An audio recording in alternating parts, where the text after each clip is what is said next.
Taking a look at what is looking at our roads this morning, quite some traffic already right around Waiakwe today. That particular part of the road has been closed without any kind of notice yet so far. It means that you're going to have to use an alternate route. We're not quite sure what that alternate route is right now. It's a misty morning all around parts of Nairobi today, so visibility is extremely low. We need to watch out for this one.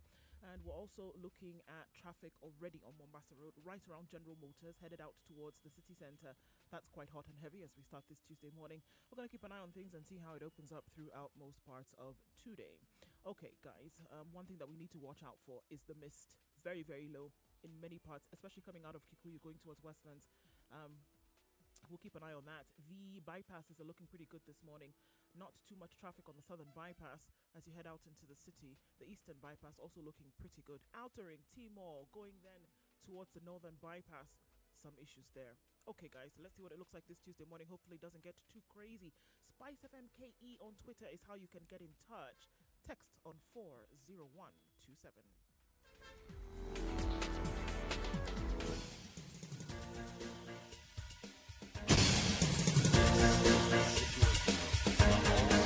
This is The Situation Room, the home of hard-hitting political commentary and penetrating insights about the state of the nation. This is a talk radio experience like no other. The Situation Room, a place for hard truths, debates, and elevated conversations. The Situation Room, witty, political, engaging, deep, controversial. In the room, we have C.T. Muga, researcher, academic, seasoned political observer, a fountain of wisdom in these politically uncertain times. Ndu Oko, Nigerian by birth, Kenyan by choice, communications expert, Pan-Africanist, a truth seeker and believer in people power, and Eric Latif, agent provocateur, the man in the chair, seasoned journalist, news hound, a man who believes in punching up, not down.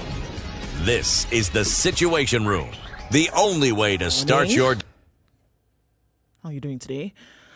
Welcome to Tuesday, looking at a brand new day and a brand new week. And actually well into the week. Yesterday was Monday, was it not? Yes, it was. Good morning, CT. Good morning, Ndu. I'm looking for you. Where are you? Say it again. Good morning, Ndu. How are you doing? I am well, thank you. Good. I still can't find you.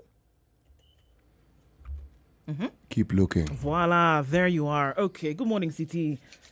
Good morning, Ndu. For the third time. Third time's a charm, they say. I believe you now. I believe you, CT. Because I think winter is setting in. Winter is here. Why do you say winter is here? It's getting a bit chilly. Well, there is fog, or should I say there's mist on the roads. And as you were correctly putting it, it's also on Mombasa Road. But you know, like yesterday evening at about 4 o'clock, it got dark.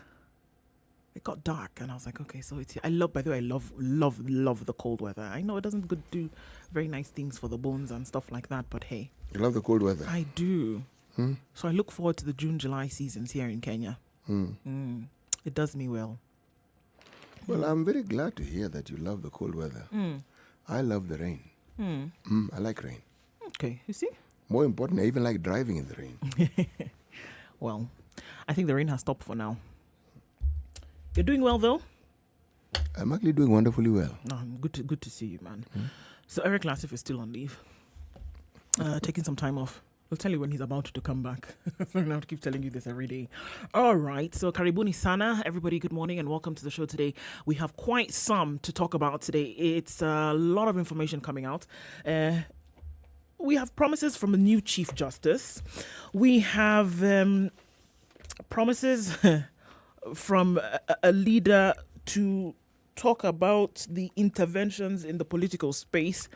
And we also saw already large crowds maybe forming in Kisumu yesterday. Only a promise of what's to come as per Madaraka Day celebrations. And then what's to come after that undoubtedly will be terrible. But we'll talk about that as we go along. It's a jam-packed day. We're going to be talking about vaccine apartheid. and specifically with COVID-19. Irongo Houghton is going to be in the room with us today, and we're going to look at some of those issues through the morning. It also is it's the International Day of Missing Children. And the Children's Department also will give us some insights as to what is going on. And why do we have so many cases? Increased cases of children missing. And then, last but not least, voila, it's Africa Day. Today is the day we celebrate this great continent. And maybe ask ourselves why we are still a few steps back in terms of where we ought to be. So happy Africa Day, first of all. Well, happy Africa Day to you. There you go. My sister. Voila, happy Africa Day. I get a bit confused sometimes. There are so many of these days that we celebrate. And every time I get confused, not because the days themselves are confusing. When I'm told and I understand it and I read about it, I see the significance of it. But there really are many. They are. And they keep increasing. They are quite some. And you know what? It's a good thing. Yeah. It's a good thing. So that we don't leave anyone behind. We don't leave any event behind. We don't forget certain things that are important. It's a good thing. This is true. All right, before we get into the thick of things, let's take a look at what's happening COVID-wise in the world today. 300,000 deaths is where India is with COVID-19. Not a pretty picture being painted here at all. And it's ravaging. It continues to rage, this pandemic in India. They've marked 300,000 deaths, and this was the information coming out just a day ago. Experts warn that the real number of fatalities might be much higher, as many deaths are not officially recorded. So India has recorded 26 million cases, second only to the US. It's now the epicenter of the global pandemic. Interesting how the epicenter continues to switch. Started in China, moved to certain parts of Europe, specifically Italy and France, and then from there moved to North America, and then moved back into the East, and now we see it in India being the epicenter of COVID-19. The country is only the third in the world to record more than 300,000 deaths, behind the US and Brazil. And guess what? It took less than a month to record 100,000 deaths. A deadly one, a second wave, is in recent weeks has overwhelmed the country's healthcare system, with hospitals struggling to cope with the influx of patients and with critical drugs and oxygen running out. The situation has not changed. We saw that it was a bad place that they were in about 2 weeks ago. It's still a bad place, and some are saying it's even getting worse. They're also dealing with this variant whereby even after having been cured of COVID or having passed through the process, then you're dealing with this mycosis that, brings about this fungus, which then one of your organs has to be removed. So, I mean, how bad can it get? It's gotten really, really bad in India. And, there's so many things that they've asked for. Just like you said yesterday, they've asked that the social media remove the word the Indian variant. It's not helping matters. How is it spreading? Very fast. That's one way to describe it. Nearly half of India's virus deaths occurred in the last 3 months. In 26 days alone, the country has recorded 102,533 COVID deaths. It is not a pretty picture, and things seem to be getting worse. It's to be expected that as the disease progresses and as it keeps interacting with this large variety of human beings, we'll keep seeing more and more things like this black fungus appearing. The mucormycosis, you see, part of the problem, as it's stated by those who understand these subjects better, arises from several things. One, the very drugs that are used to try and forestall and put a halt to COVID. And then the pre-existing conditions. You see, bacteria and fungi are present in our bodies, but our immune system keeps them in check all the time. That's what happens. But if, say, someone, for instance, has cancer, and the treatment for cancer, it will lower your immune system. If you're put on steroids, at some level, it will also lower your immune system. So it's an odd place to be, because the very thing that are helping keeping you alive, at some level also lowers your immune system. And that is now, this is what gives the fungi and bacteria an upper hand. So they then come out. Now, the situation in India is terrible because people are being turned away from public hospitals because they are completely overwhelmed. It's a situation that one sees and one understands, but human nature is so daunting. Unfortunately. So very, very daunting. You see it, It's before your very eyes, and yet you seem to think that you are immune to it, and you see it. And this is what we are seeing here. We spoke about this yesterday, but if we want to bring things back home, CT, just looking at what is likely to happen next week with Madaraka Day celebrations. Just yesterday, even when we thought, okay, look, maybe folks are thinking about trying to be a little bit more careful when it comes to COVID, there was a meet and greet in Kisumu yesterday with opposition leader Raila Odinga, and what was it? How many people came out? Did you see throngs? Did you see people who just came out to say hello? For goodness sake, what are we looking at here? What's going to happen next week? And he very clearly said he just came by to say hello to folks who then, in preparation for the Madaraka Day celebrations. So what on earth is going to happen next week, Tuesday, in Kisumu? I mean, you think that if you say the stadium will for 3,000 people, 3,000 people will appear. My foot. Give it a by 5, by 4. This mucormycosis, why it's a terrible thing, according to CDC, U.S. Center for Control and Disease and Development, Center for Disease Control and Center Prevention. for Disease Control and Prevention. That development is my own making. It can be, don't worry. It sounds nice when you throw development into things, yes. The problem with this occurrence is that it has a 54% mortality rate. People who have it have a 54% chance of dying. Now those aren't good figures. Those aren't pleasant statistics. But on the bright side, I think we'll be talking about this later, how WHO now sets new targets to trying to determine whether or how they can vaccinate the poor. Absolutely. But we'll be looking at this later. All right. We're going to take a break and look at weather. But before we do that, how about we look at the Standard e-paper, remembering that you can actually get the paper in your hands without having to buy the physical paper. All you need to do is log in to standardmedia.co.ke, and on the newsstand, you'll be able to log in to the e-paper. So once you're in there and you pay your 10 shillings via M-Pesa, you have access to read the Standard and its publications, all the news at the click of a button, and that should not be too much of an issue. So Standard e-paper available to you, paying via M-Pesa, 10 shillings, and you can have access to those publications by the Standard Group, the Standard itself, and the rest of its publications. Yes, so log in, pay your 10 shillings, and you have all access. SpiceFM, Nyeri. The weather with SpiceFM.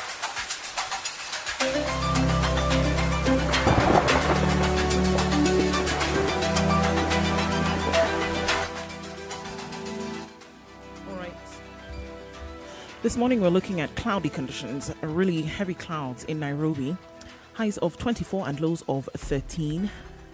Looking into Nyeri, it's cloudy at 14, highs of 22 and lows of 13. 15 degrees and rainy in Nakuru, highs of 25 and lows of 14 today. Cloudy conditions in Eldoret at 14, highs of 23 and lows of 13.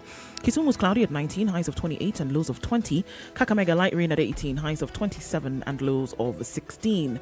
Cloudy conditions partly in Mombasa at 24, highs of 31 and lows of 25. It's clear in Malindi at 28 with highs of 30 and lows of 26. Clear conditions in Kampala at 20, highs of 26 and lows of 18.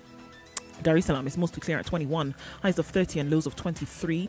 It's going to go to highs of 20 in Johannesburg, where it's clear at the moment at 9 and lows of 6. Mostly clear conditions in Lagos at 27, highs of 32 and lows of 27. Light rain in Kinshasa at 26, highs of 34 and lows of 25. Let's look out east into Beijing, where it's sunny at 23 with highs of 28 and lows of 15. Light rain in Paris at 7, highs of 17 and lows of 10. We're looking at clear conditions in London at 8, highs of 16 and lows of 7. And finally, for now, in New York, coming into Tuesday, we're going to have cloudy conditions at 15 degrees. It'll go to highs of 18 and lows of 13. 24/7, around the world, non-stop. This is Spice FM. We've been all through it, you know.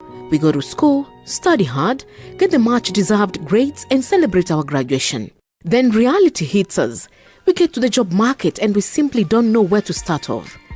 Thankfully, by visiting jobs.standardmedia.co.ke, your next career breakthrough could be a click away. Get the best in career advice, employment opportunities, internships, part-time jobs, CV writing, and interview coaching. Give your career the much needed lift on jobs.standardmedia.co.ke.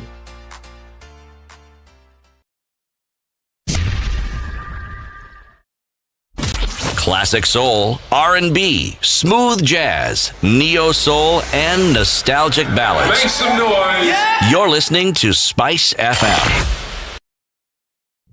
You know, when you see someone being jailed, a governor or two or someone who stole, then people will fear. Because our problem is not the borrowing, it's the stealing. We've become actually a nation of thieves.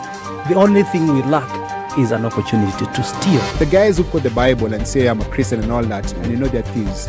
Return what you have stolen 4 times. If you know that you have property or anything that you have stolen, just return and say, my God does not allow me to hold stolen things. We are also a reflection of you, because you elect us. You know, we don't get into our office by ourselves. We are a reflection of the people who elect us. We don't want to go to the streets. We have a constitution that enables us, assert our will. When the legislators are now being taken as hostage by the executive for whatever reason, we are now bound by what they want us to do. This is just outside the realms of reality. We have impunity written into the DNA of our political class. How old were you when you learned that Jeshi Lokop is Jeshi Lawokov?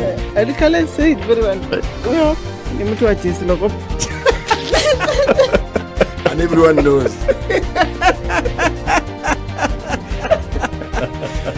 Okay. This is the Situation Room, the only way to start your day. Koome now happen. A Safaricom home fiber. Stream movies non-stop at home with the best fiber internet speeds in Kenya. Looking at today, tuned into the Situation Room this morning and just tuned in. What are we talking about here? When you think of home internet, what you can or cannot use, when you think about the different uses that people have for the internet today, times have really changed, right? So previously it was maybe to be on the internet, check your email. But now folks are using the internet to go to school. Folks are using the internet to work, for entertainment and education, and also for other needs that people have at home. So you're watching movies, you're watching your football, you're watching your TV shows, and you need a reliable connection. And Safaricom understands this, having been able to then create packages that you can have for the internet available to you at home, right? So it's a great time to be able to have a provider who will say, look, we know what your needs are. We create packages that suit those needs. And one of those packages is the bronze package for 2,900 shillings a month. 8 Mbps will allow you to do all these things that you need to do at, reasonable speeds. So you can attend your online classes, you can attend your online meetings for work, you can have your entertainment, you can have your education, all in one package, 2,900 shillings. And, you can do this for 30 days, 8 Mbps. I think it's a fantastic deal. We'll be talking more about that and see if we can reward somebody with that today. Home in a happen with Safaricom. Koome now happen. A Safaricom home fiber. Stream movies non-stop at home with the best fiber internet speeds in Kenya. Dial *400# and get connected today. We're tuned into the Situation Room this morning. It's Kenya's biggest conversation. In the room with you today, Ndruko and CT Muga. We've seen quite a number of people online today. Karibuni Sana, thank you for joining us in the room today. JJ's is tuned in from Nakuru, Karibu, and Dagio Guta. Good morning, Situation Room. Tuned in, Ndu and Dr. Muga, tuned in already here in Kisumu. I hope you're staying away from the crowds, my friends. Vincent Omondi tuned in from Kisumu as well. At the rate at which COVID is increasing in Kisumu, it's alarming, yet no one, including our leaders, seems to care. Well, it's business as usual. That's what it does look like for sure. Betty Kemei says good morning. Shemongwai says good morning, tuning from Nakuru. Hello to my professor in studio. Siti Muga, you are the professor. Robert Mbogo is tuned in this morning from Mombasa. And Muheba Vidal is tuned in from Kampala. this morning. Gishuku John says, always a riveting show. Good morning from Laikipia. Thank you, sir, and Karibu Sana. Quite a number of people tuned in this morning. Bay Wamacha, Roberts Lai, also tuned in from County 001. Good morning, James G. He says, good morning, as well as Vincent. Yes, we are here, beginning with you. We're going to take a look at what's happening in the headlines today. But before we do that, let's kick it off with today's proverb. CT. This proverb comes from the central part of this continent, DRC. In fact, I decided that what I'm going to be doing with these proverbs is reading what the proverb is in the language it first emanated. Now, I will probably do a terrible job I'm excited of for actually this. stating it as it is, but I will read it the way I would read in Kiswahili. I'm excited for this. All right. Okay. This one is from the Bakongo. Okay. It goes, Ntame Obi, Exuku Oshim. Somebody who speaks this language can call in and do a better job of actually stating it as it ought to be. Ntame Obi, Exuku Oshim. This is what it says. The savannah is bad and the sun is high. Wow. I like this particular proverb. I do too. There's Yes. some depth to it. Yes. Let me just give you a hint. A person who does not respect the law says the law is bad. Before we even go far, a person who does not respect the law says the law is bad. Of course. Yes. So, I think there'll be many things in the headlines today that will point to just that.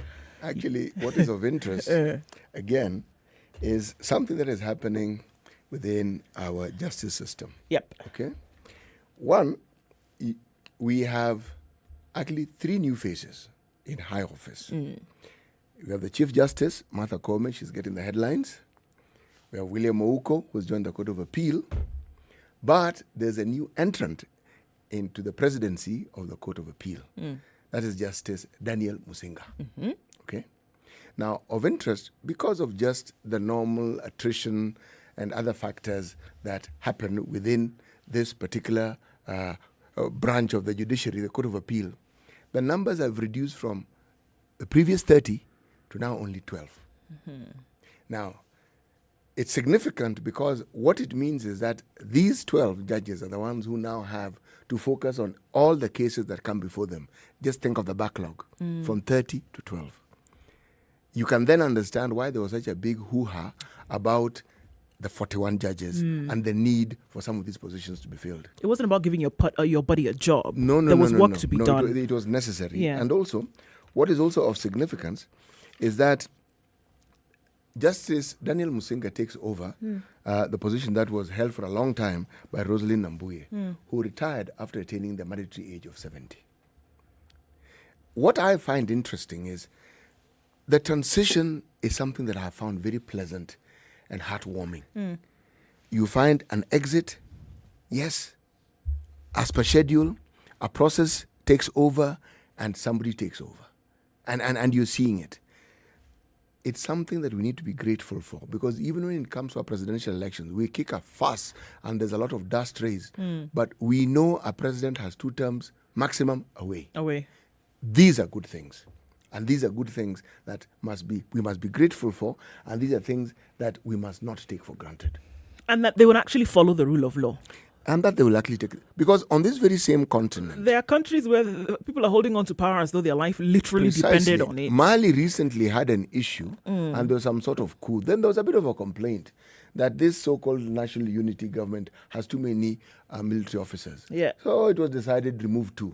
What do you have? Another coup. Yes. Okay. So we're looking at other stories today. I mean, just in line with what that is. The Nation carries a story that help is here, I promise. And that's what new Chief Justice Martha Koome has said. To transform the judiciary from a parking lot of corruption cases to a leader in accountability and integrity. All those who walk down the court corridors will go home feeling that justice has been done. This was her vow as she took office yesterday. We saw her receiving the instruments of power on those judicial steps yesterday. And as she did that, this was the promise that she made, that, you know what, guys, you felt this way before, but my promise is to you that you will feel as though justice has been served. All this story of court cases taking forever is going to be a thing of the past. 3 years maximum. If it's not done, I'll be the one to answer, essentially what she was telling folks yesterday. She also vowed to reduce the rising cases backlog, even as her predecessor, Justice David Madaraka, warned her of the tough task ahead. No case will drag in the justice system for longer than 3 years, she pledged. She also pledged to work with the Law Society of Kenya President Nelson Havi, who had opposed her appointment, citing a ruling she made in 2017 on the eve of the repeat election. She further promised to enforce the independence of judges and magistrates. In what was seen as a sobering speech delivered during the assumption of office ceremony held outside the Supreme Court building, former CJ Maraga warned of an extremely demanding office. So basically telling her, don't go in thinking that, you know, it's going to be all rainbows and bunnies. It's going to be tough. You know, when Justice Mutunga took over the reins as Chief Justice, one of the things that was leveled against him is that he was considered an activist judge. And he quipped and said, you know, our constitution is activist. And he had good intentions. But the thing that made it possible for Justice Mutunga's reign to be as it was he had a cooperative, the executive cooperated with him. They seem to have reached some understanding. Maraga didn't quite have it as easy. Now, Mother Koome is clearly well-meaning. There's no question about it. She's very well-meaning. And I think Justice Maraga's caution is appropriate. It is not going to be a walk in the park. Because all the things that had been hoped to be done and were not done, this is what she's inheriting. Yes, you know. And all the misgivings and the issues that are, this is what she is inheriting. But I believe she's equal to the task.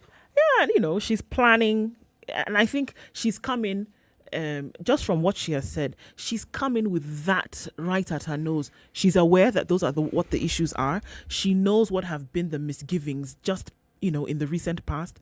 She also knows where she would like the judiciary to go. And I think that we're going to find that in the first, you know, very quickly, you'll find that she's going to try and at least plow back on these misgivings, and hopefully those will be cleared out, literally cleared out, the cases that have been taking forever. Hopefully she will be able to negotiate on the hiring of more judges, because they need it, truth be told. You know, the burden on her shoulders are heavier than the ones that both Maraga, in my opinion, and Justice Mutunga had, because she is the first female Chief Justice. Yes. Okay? There'll be expectations that are almost inhuman that people will anticipate she will achieve. But why don't we give her time and observe what it is that she has planned and how she plans to implement it? Let's do that. We're going to take a break now and look at traffic. We're taking a look at what's going on in the papers, what's going on in the news around the country. We'll be back in a bit. This is Kenya's biggest conversation. It's the Situation Room. This is the Situation Room, the only way to start your day. Spice up your life.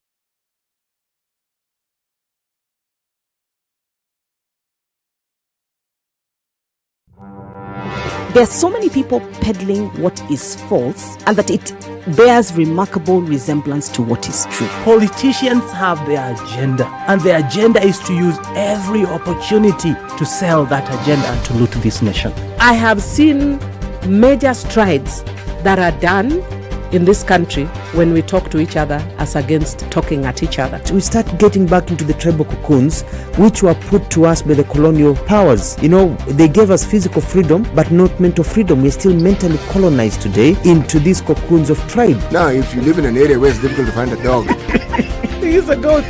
I kid you not. In which part of this country is it difficult to find a dog? So that you resort. Afande umbo yako iko na nini umba special. 24/7, around the world, non-stop. This is Spice FM.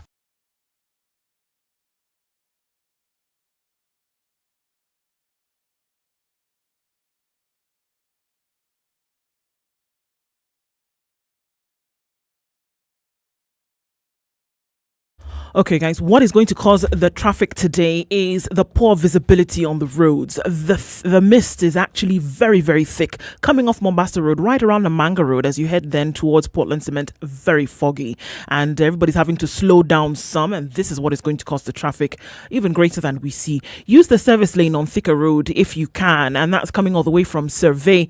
The highway is already bumper to bumper. People are not able to see very well. Muthaiga heading towards Thika Road, Pole Pole to Nasonga, Pole Pole, but we need to watch out for this one. It'd be like say road no they move at all. Thika Road, parking lot, headed to town.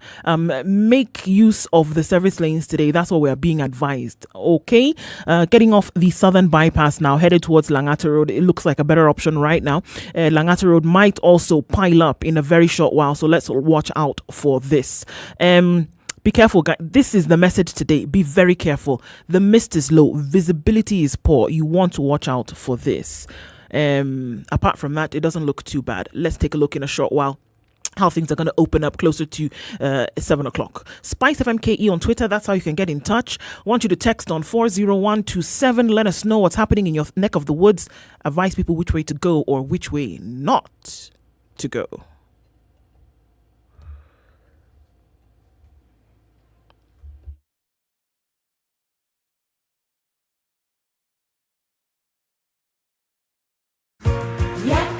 Shirini safari anza ya kutunganisha kama Wakenya. Twende tukiuke, let's go beyond, let's go beyond, let's go beyond. Mimi na wewe tukikundi, kazi nzuri ya kujivunia. Let's go beyond, let's go beyond. Kwa juhudi na matumaini, twaelekea kesho pamoja. Twende tukiuke,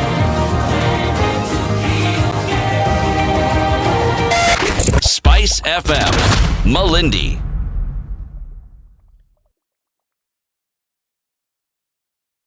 Mature, intelligent talk every morning. Spice up yourself.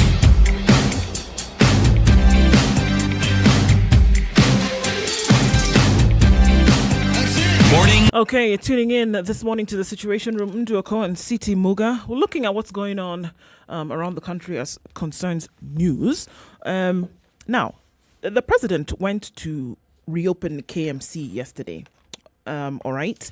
The two stories are covered in The Standard and The Nation. Revamped meat agency targets export market. That's what's being reported in the Standard. President Uhuru Kenyatta has directed the Kenya Meat Commission, KMC, to partner with relevant state agencies to standardize their products for the export market. In The Nation, defiant Uhuru reopens KMC plant despite court ruling. Yeah, I can see you furrowing your brow.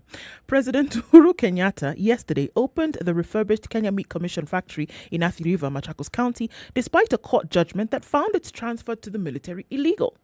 High Court Judge Anthony Mrima in February found the transfer of KMC to the military illegal for lack of public participation, but gave the Ministry of Agriculture and the Attorney General 90 days to regularize the move.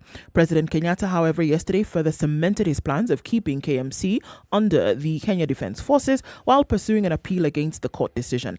The president, through an executive order, reassigned the ministerial roles of KMC from the Ministry of Agriculture and Livestock to the KDF, which falls under the Defence Ministry in a bid to give the cash-strapped state-owned firm a lifeline. Okay, so that's what happened yesterday.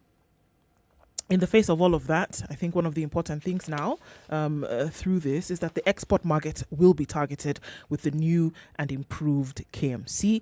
He said, and I quote, "We have done it before. when Kenyan meat and meat products were sold worldwide. And I believe, once again, meat products should join the growing list of food items that we export to the rest of the world.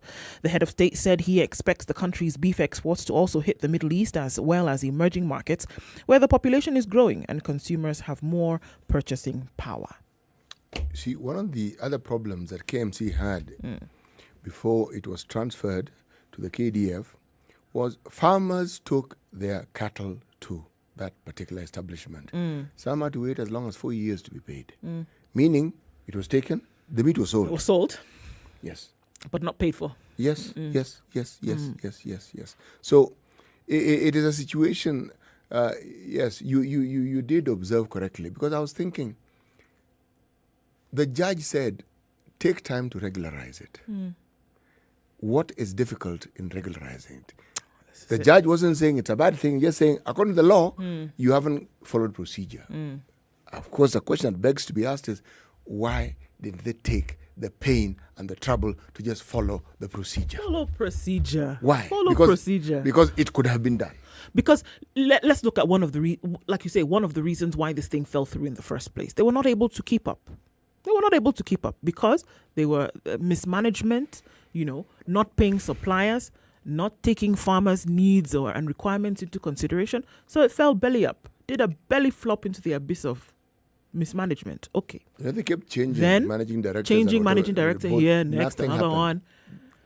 Has it been regularized? It has a nice new shiny cover and maybe new machinery, but the system in which, the way in which it works, has that changed? Yes, it has. Yes? It has. Okay. It has changed. You see, again, an illegality, according to our courts, is also the setting up of the Nairobi Metropolitan Services. Okay? That matter has not been resolved in our courts. Not yet. No, not really. But can you say that the Nairobi Metropolitan Services is not delivering its services? It is. Oh, by George, it's delivering. So it's a good thing. But why not take the pain and the trouble to do this little thing of just knowing what procedures to follow? Now, this one cannot fall on the shoulders of the president. It cannot. This one falls on the shoulders of his legal advisors. Because the president can say this is what we want to do. It is them who are supposed to give him a roadmap, a legal roadmap to follow to ensure that it gets done. Right. So he's the president, but he's not omniscient, neither is he omnipresent. That's why there are folks Why do you under think all him these who are people working. around him? Yes, that's why you have this entire service of people who are supposed to actually endeavor to get things done. Yes. Yeah? And make sure the due process is followed. So that even if the matter goes to court, the court says, folks, thank you for bringing this thing, but due process was followed. It is legal. Please continue. But now you can't do that. No, and it isn't the only. These are not the only two cases. There are many. Again, I go back to the legal advisors. What on earth are these people doing in advising the president? Or even just doing their job. Their job now serving in an advisory role or actually getting your feet in the mud and doing the work. Doing what needs to be done. Is it that you need to regularize? Is it that you need to audit? Is it that you need to hire? Is it that you need to make sure that these people's needs and wants are taken care of? Because you know what? Unfortunately, it doesn't work out. Everybody's fingers are pointing back at the president. You see? This thing that you instituted is not working. Meanwhile, there was a job that you were supposed to do. There is a problem with the leadership style and the tradition and culture within our system where no one wants to tell the emperor that he has no clothes. Nobody wants to say the thing that is unpleasant and yet true. But surely find a way of saying this unpleasant thing. Because if you tell, when the leadership is told, they believe, okay, this is the way to go. And they go. Can you imagine the president's surprise? He says, guys, I thought you told me this thing was okay. I thought you told me it was sorted. Yes. So why am I having to deal with this, so much egg on my face? Huh? Well, something seems to be amiss in that state law office. And there are people who have a job to do, and somehow they're dropping these balls. But repeatedly. Yes, they are. Can you continue doing a poor job repeatedly and not have questions asked? This is what I don't understand. Typical of African leadership. If indeed they were at loggerheads with the president, we would know, or at least we would hear of it. But I have heard no such thing. I haven't heard either. I must say. So, again, back to them. They have a job and they do not seem to be doing a very good job of it. No, they aren't. Okay. Well, this is a test, isn't it, to see how now this new revamped KMC is going to actually perform, because he's done it, he's opened it, he's done what he needed to do. Now let's see how it's going to run. No? Okay. So there is concern as Kisumu flirts with COVID-19 amid rising cases. This is reported in The Nation. ODM leader Raila Odinga, a COVID-19 survivor, yesterday led crowds of his supporters in flirting with death in Kisumu, a coronavirus hotspot in Nyanza. Odinga addressed roadside rallies in various parts of the lakeside city, including Bus Park Kondele and Mamboleo, where health ministry protocols of masking, social distancing and hand washing were not observed. The 76-year-old politician, who appeared to lead the breach of the regulations by not wearing a mask, ironically recalled his battle with the virus, interestingly enough, at that spot yesterday.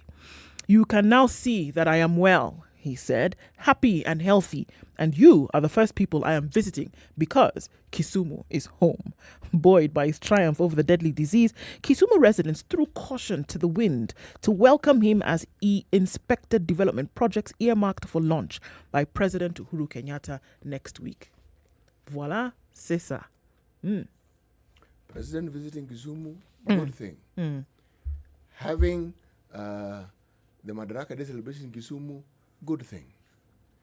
Talking about only 3,000 people attending the function won't happen. Talking about it won't happen, or 3,000 people attending the function won't 3,000 happen? people are not going to attend that function. It will be more like 10,000. Yeah. You're actually telling me that Raila Odinga will be in Kisumu, okay? President Uhuru Kenyatta will be in Kisumu, okay? And all these dignitaries. No such thing. It's going to be a hot mess. They will come. There is no... Look, we spoke about this yesterday. There is no way that you're going to have an event in Kisumu and people are going to sit 3 meters Such as this apart. Now that he's already done pre-wedding, now that he's already done pre-Madaraka Day visit and has basically said, "I'm coming to see you next week." Well, what I'd like to focus my discussion on is the aftermath. Because what is absolutely certain is that an opportunity for the super spreading of the virus has been provided. That is the truth. Everything around it is good. Visit is good. Inspection of projects, good. The president coming to Kisumu, good. But people gathering in large groups, and we can see, and these are the former prime minister just driving through Kisumu. Now you tell me, on a national day, what do you think is going to happen? It's going to happen. Sheesh. Right. We're going to take a break. And today we have a guest host, very excited about this. And he's already here in the room with us. But we'll tell you who that is when we come back from this break. This is the Situation Room, the only way to start your day. Spice up your life. Have you seen them? Am I lying? Yes, it's a very nice outfit, I must say. Good Thank job. you. Asante sana. The compliment is well received. Good morning and thank you. Everyone in Wasingishu was asking me what channel is SpiceFM. 96.7. Tell them that, right? Yes, now they know. Thank you. It's a pleasure to be here. Pleasure to have What you. a beautiful studio, my friend. I've been to other radio stations, but I've never seen anything like this. Thank you. And it's very nice to be in a modern studio. Absolutely brilliant. And I have to say, it's a very cool ambiance here in your radio room. Just for our listeners, I think it is below zero in this room here. Very Swiss temperatures. 24/7, around the world, non-stop. This is Spice FM. Procurement of legal services has been challenging due to the COVID-19 pandemic. In view of this, SpiceFM has partnered with the International Development Law Organization and the National Legal Aid Service to answer all your questions regarding access to legal aid services during the pandemic. Tune in to Double or Direct with Olivia Otieno every Saturday from 10 a.m. for weekly informative and interactive sessions with the help of legal professionals. Classic soul, R&B, smooth jazz, neo soul, and nostalgic ballads. Make some noise. Yeah! You're listening to Spice FM.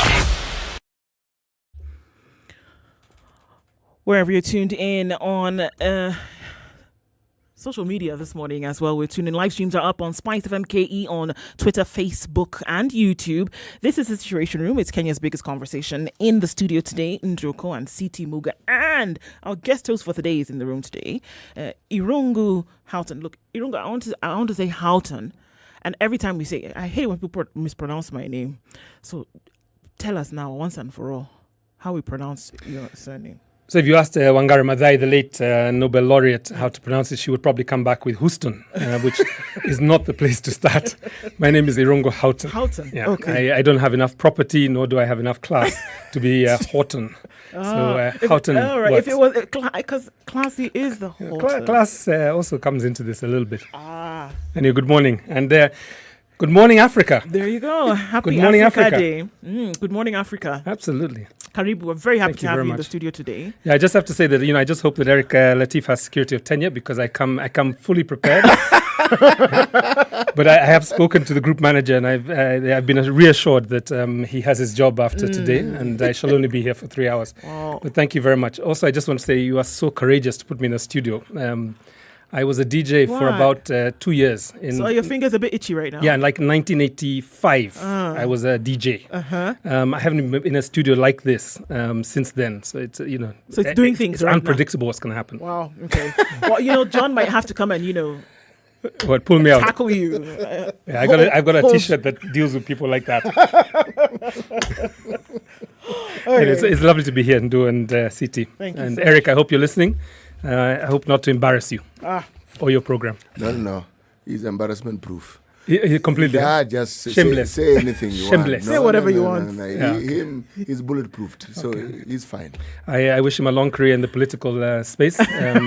He should be managing a ministry. That space is It's extremely revelative. diverse. Absolutely. It's revelative. It goes towards the spiritual every now and then. Okay, so we're still looking at some stories that are, reported today. It's interesting. On the back page of The Nation, disquiet over delayed Form 1 selection. What is going on? Last year's Kenya Certificate of Primary Education candidates will have to wait longer to know the secondary schools they will join after the government pushed back the announcement by 2 weeks. And why did they do this? We'll find out. Of the 1 million plus learners and their families, they've been eagerly waiting for results of a Form 1 selection this Friday, as promised by Education Cabinet Secretary George Magoha on the 15th of April. But yesterday, Professor Magoha dashed their hopes, saying they would give the report on the 15th of June, exactly 2 months after the release of the KCPE exam results. He did not give reasons for the delay. I wish to stress that all the candidates who sat the examinations will find places in secondary school in the spirit of our 100% transition policy. He was speaking at the Joseph Kangeve Primary School in Dagoretti during the handover of 4,000 school bags and 20,000 face masks donated by Absa Bank. Folks are disappointed. Parents are disappointed. Children who are waiting to find out if they're going to, where they're going to secondary school. And then this news is not forthcoming. And the reasons as to why, they're not being told. So we have to sit pretty again for at least another 2 weeks. And reasons why. No, disappointment is a factor of expectation. I would rather they delay the process and get their ducks in a row than start a process that will be characterized by hiccups all the way. The assumption is that they're getting the ducks in a row. No, they are getting their ducks in a row. Remember, this debate about ducks in the row and geese, we had it before, okay? And chickens. And chickens, of course. Anything avian. We had it before. Remember, are schools going to open? Should they open? They opened. When will they open? They went back. Exactly. So, okay, I think what was it? The narrative from the Ministry of Education, I think, over the last year has been now made very clear. This is what we are doing. Do not ask us when. Do not ask us how. Do not ask us what. No, just rest assured. You can ask. Will we answer? There's a totally different story. Rest assured that something will happen. Yeah, I mean, I think I'm sympathetic to this, Ndo, which is that the more that government takes decisions on behalf of us without being transparent about what is the data that's informing that position, the more you're likely to get backlashes. And the country is very divided on a number of issues. So I do agree that it's important that they get it right. But I think they can share with us what are the trade-offs that they're balancing? What is the data that they're looking at? And I'm assuming that there is data. So I may be being a bit presumptuous here, but I'm assuming that part of this is actually trying to create evidence-based policy policy that keeps people safe, that keeps the schools open, and that actually keeps our kids productive and achieving. If there's not, then I can understand the reluctance to open up the conversation. But I do go back to, I think it was Zach Kinodia who at one point declared that nobody was allowed access to schools. And of course, we just started by saying, is there something to hide? Yeah. What's the problem? Complete unnecessary tension, both for parents, but even for health rights advocates. Same thing with the exams that we saw last year. Sure, they may not have known a date. Even in terms of COVID, were schools going to open or not? Is there something that you're planning? It's possible that those who are on the outside, the periphery parents, it's possible that they could have something to contribute that you could use. We understand that there will be a lot of noise and you don't know what to sift through, but it is possible that you take in opinions from other people and see what to do with them. If at the very best, you can even tell people, look, we are working on something. We have this challenge, and this challenge. But we will come back to you. As opposed to remaining tight-lipped and not telling people anything at all. You throw them into a tailspin. The ministry has to pull it. They have to bring the donkey to pull it because we don't have control about opening, shutting schools, allocating schools for people who... We, parents, public, we don't have control over that.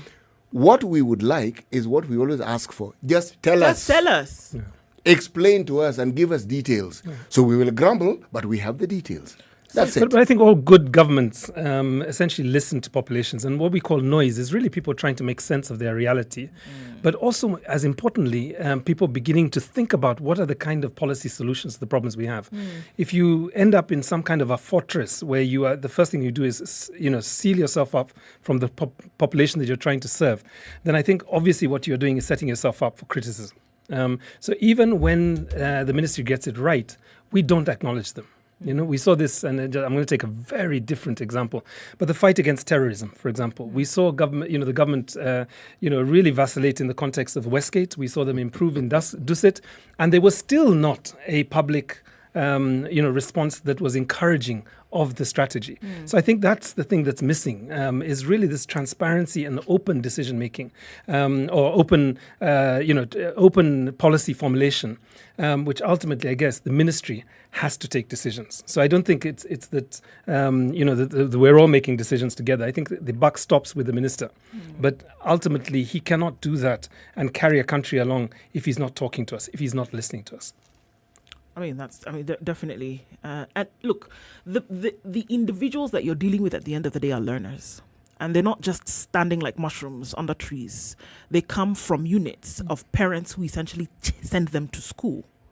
So to have them informed about what's going on, I think is ultimately important. In your neck of the woods, mushrooms stand under trees, do they? Yeah, so it's molds and under... Yeah, I find them in supermarkets, but that's basically my urban background, Apologies to all you farmers out there. I love nature. Okay, so... Somewhere next to cabbages. You see? Maybe you should be called a Houghton. Neatly packed. See? Very good. I don't know what a farmer called Houghton would be called, actually. It's true. Good point. Good point. Okay, so just one last story before time runs out, going to the top of the hour. CT, what do you have on the Business Daily today? This is something that confuses me. I really don't understand it, and I would like someone to explain it to me. Okay? Oil dealers get 1 billion for frozen fuel prices. Those of you who travel, have you experienced a freezing of fuel prices? Have you experienced the prices of fuel going down? And if so, for how long? And immediately after, it goes beyond what it was before they supposedly said. I don't understand. I honestly don't understand this. And I'm raising my voice because it really, really irks me. Here we are saying oil marketers get 1.07 billion from Treasury as compensation for keeping fuel prices unchanged and diffuse, really, public outrage over a monthly review that would have pushed costs to a historic high. Was it not just the other week they raised the prices of fuel again? So what on earth are they talking about? Maybe you understand this thing. I don't. I try to keep things that are simple: human rights, governance, accountability. Energy policy. Don't ask about oil prices and then why we're not. Fuel justice. I mean, these are issues that I haven't quite kind of grown up yet to deal with.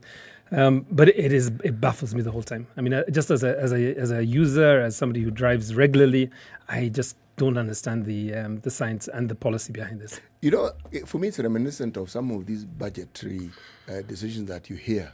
We've reduced this, Then pause for a while, mini budget. Everything then goes up again, and you're wondering, what on earth is this?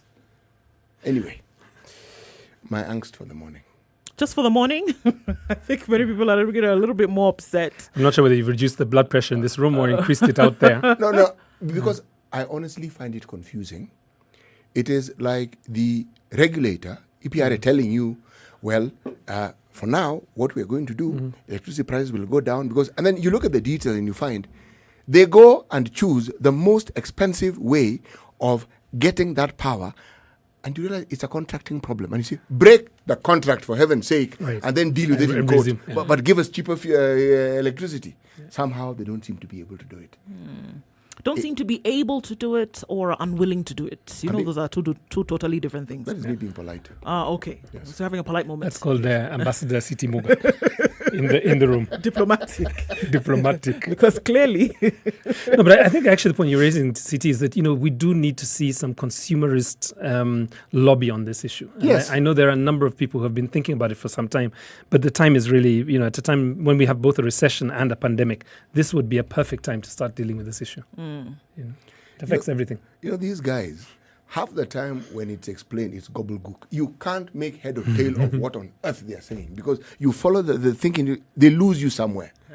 Because what they're saying and then what you're seeing, and you're wondering, how do these two things, how do they mesh? How do they get together? And they don't. And they really don't. No, they don't. Okay, so the conversation continues. We're coming around to 7 o'clock. We'll take a look at and listen to what's going on in the news and come back into traffic, and then the conversation begins. This is the Situation Room. It's Kenya's biggest conversation, and the conversations continue this morning. It is 7 o'clock.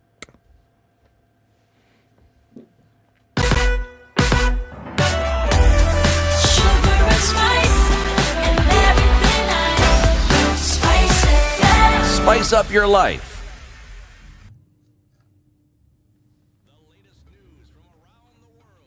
The latest news from around the world. 94.4 Spice FM.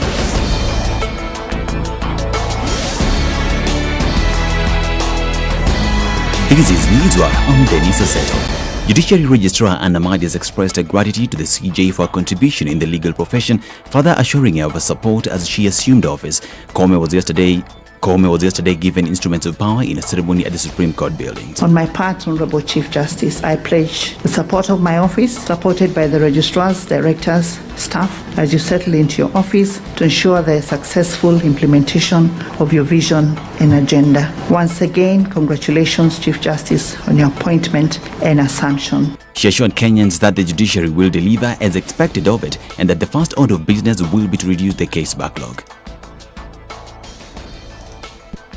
We are still grappling with unacceptably high levels of case backlog, despite the efforts of the last 10 years that had significantly reduced the number of old cases. Chief Justice Emeritus David Malaga's tenure focused on all courts concluding all cases that were 5 years old and above. We will continue that trajectory and ensure that at any given time, no case should be in the justice system for longer than 3 years. With the relaunch of KMC by President Uhuru Kenyatta yesterday, legal minds are now asking questions with regards to the government's disrespect of the courts. LSK boss Nelson Harvey now describes the move by the government to carry on with the Defense Ministry managing KMC as being in contempt. He says the president has gone against the constitution after the court pronounced itself and gave an order barring the transfer. The president violated the constitution, and for that reason, Kenya Meat Commission ought to be reverted back to the Ministry of Agriculture. And in this particular case, Justice Murima gave 90 days to enable the executive reverse what it had done and restore Kenya Meat Commission to the Ministry of Agriculture. DPP Nuruddin Haji is expected to launch an investigation into the cause of death of Somali businessman Bashir Mohammed, who was buried yesterday in Langata Cemetery. According to the state's chief pathologist Johansen Rohr, 36-year-old Bashir was tortured with blunt objects on his head before being killed. Here is the family spokesperson. as per the postmortem report, is death by strangulation. But there's also quite a bit of evidence of torture on his body. There are trauma on the head consistent with being hit by a blunt object. There are burns on his body. There is evidence of torture on his toes and his nails. ODM leader Raila Odinga has filed an appeal against the decision to suspend the constitutional reform process through the BBI. Raila and the BBI Technical Committee have submitted 16 arguments he expects will be enough to overturn the decision of the 5 High Court judges. This is Newswire. I'm Dennis Aseto.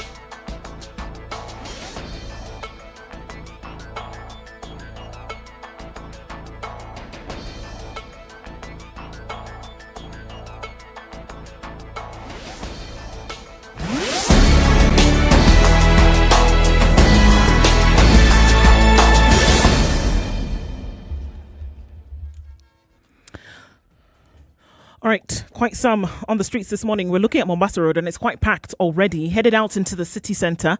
As you get to the Nyeri Stadium roundabout, remember you cannot go towards Bunyala Road. You have to go on Langata Road, out through Bagavi and then into the city centre that way. Visibility is still pretty low this morning, guys. And it looks like it's going to take us some time before we move much faster than we would, or rather much slower than we would like to today. Especially coming out of Westlands from Kikuyu headed towards the city. You can use the Red Hill bypass into the city. Remember that the construction actually hampers movement quite some. Coming off of Thika Road, the service lanes is what we would ask you to use today. Sticking on the highway might hold you out for some time because it's bumper to bumper on Kiambu Road. As you join Muthaiga Square going towards the Pangani underpass, it's very slow as well. Then getting towards Ngara, then out towards the Globe Cinema overpass into town. Use Wangari Maathai Road. That is going to help for sure. All right, coming off Outer Ring, North Airport Road, Taj Mahal in that area is jam-packed already. It's that Tuesday morning. Patience, guys. Patience is what is going to pay this morning. Talk to us on SpiceFM KE on Twitter. Let's know what the traffic issue is. Text as well on 40127.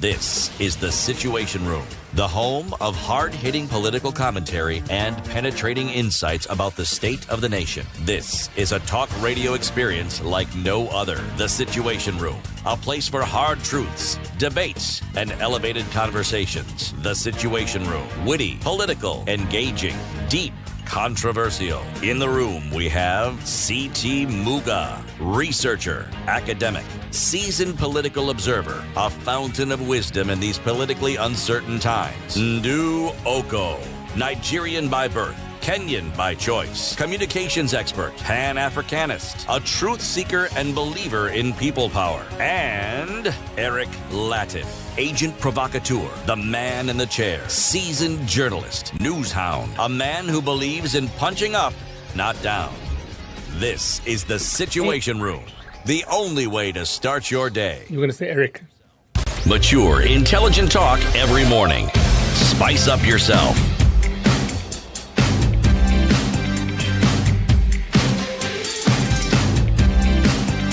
Mornings done right. The DJ in me has rubbed off from Irungu this morning. If you're just tuning in, this is The Situation Room. It's Kenya's biggest conversation.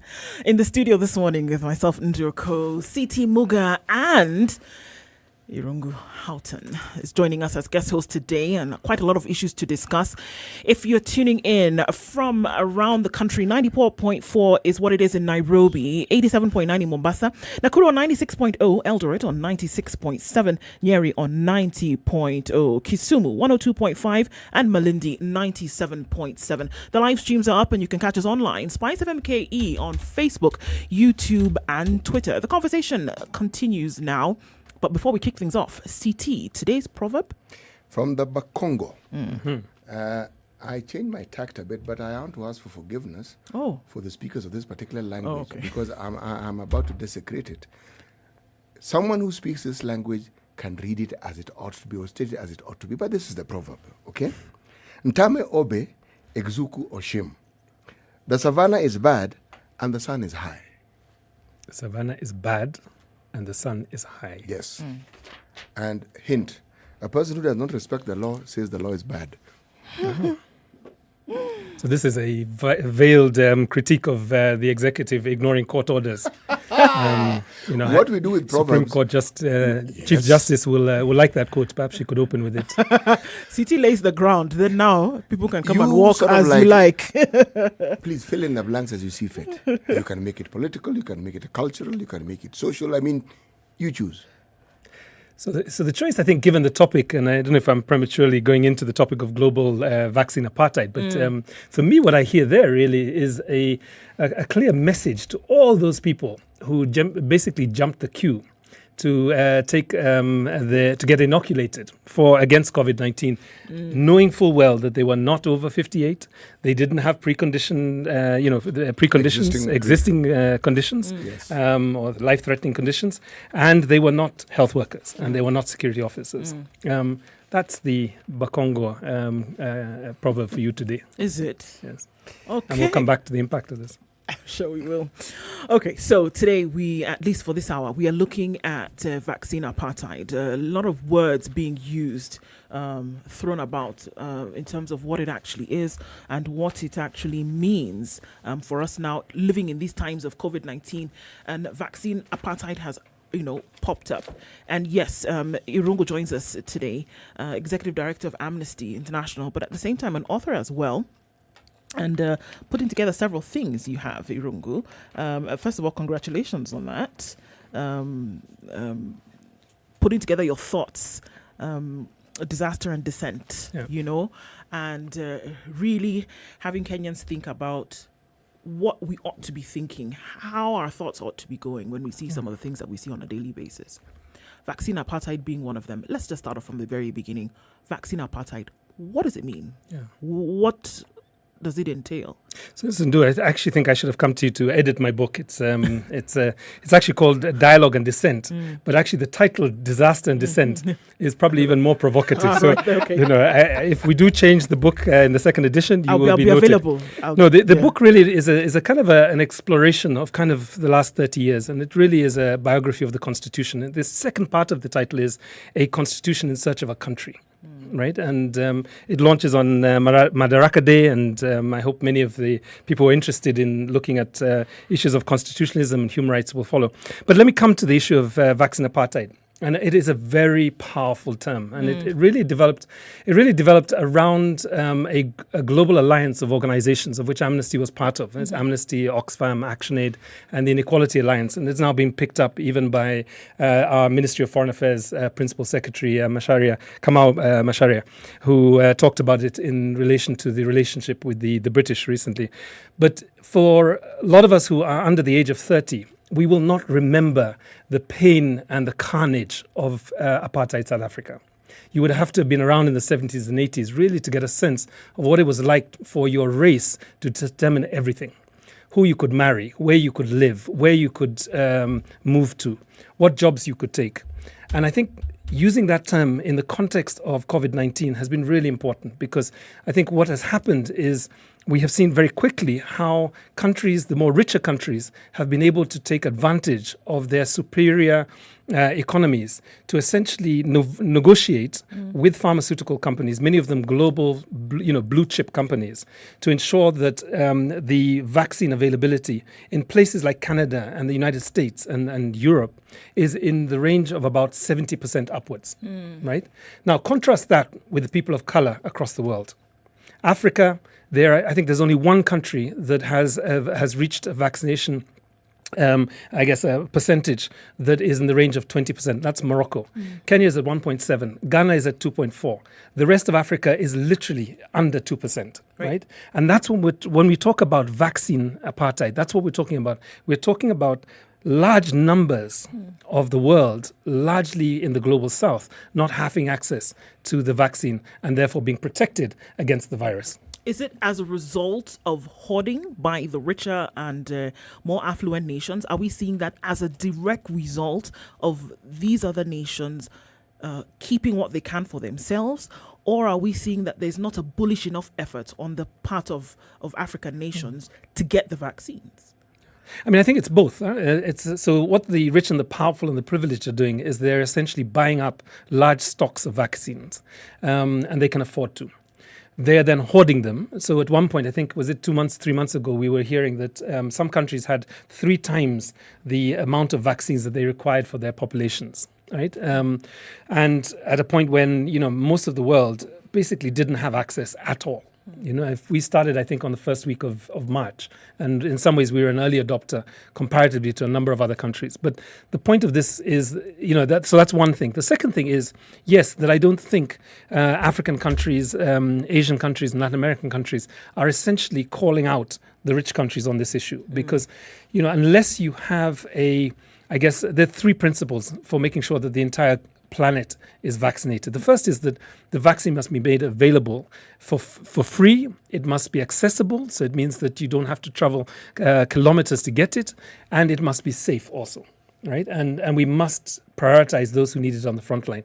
And I think that's the obligation of governments like Kenya. And that's the responsibility, for example, of the Kenyan government in the context of the UN Security Council, in terms of its work at the African Union. And of course, today is Africa Day. So this is another moment where we could look at, to what extent have we seen, freedom from the virus. And of course, the theme of Africa Day has always been freedom. If we take a step back, part of that hoarding is also attributed to the contribution that some of these countries made to the development of the vaccines and the contracts that they had embedded in the production and how they stood to benefit. Right. That's at one level. Right. But then there's a different level. Rich countries understand the power play that is often part and parcel of their playground on the international scene. Right. And COVID provided that field with some very serious ammunition. It's called a vaccine. If you have the vaccine and you are able to distribute it, to give it, it gives you a certain leverage that other things may not be able to give you, because it goes beyond trade wars. Now you're talking about trading lives, not livelihoods. Lives and then livelihoods follow. Now, in my mind, you've got it spot on, but where I'd place the condemnation is where this need for these global power games supersedes a certain reality, and the reality is this. And the WHO Director General, is he called the Director General? Director General? Yes.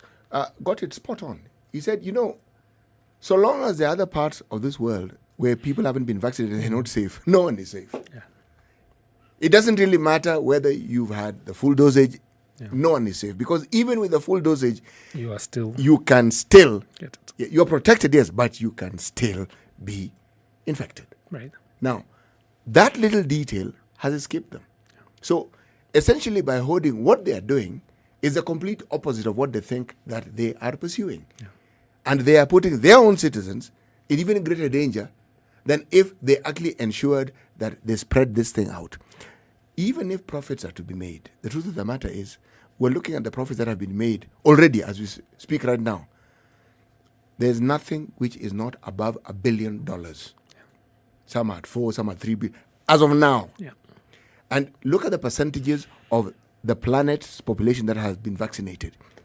If you do an overall sum, it doesn't even get to 20%. No. If you aggregate it, it doesn't get to 20%. Actually, the figures are very alarming. So we do need to see some pressure, both globally and nationally, on this issue.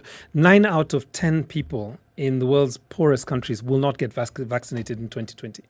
And if you want the danger of that, look at what happened in India, where now we are now talking about the Indian variant, right? Now, I'm not a fan of this nationalization of variants, because I think, British variant, what we're told by the epidemiologists is that there are several variants even in one country, yes, right? And the viruses are designed to mutate, right? And it's that reason that we have to ensure that whatever global strategy there is, it actually does not leave anybody behind. And then how does the global strategy affect a national strategy as well, or how should it inform? We've got to take a break and look at weather, and then we'll come back and maybe look into this, because the question is, how then are nations supposed to do this on a national level, whereby there's so many global elements or factors that are affecting the decisions that they would make? This is Kenya's biggest conversation. It's a Situation Room. We're talking vaccine apartheid this morning. Where are the answers?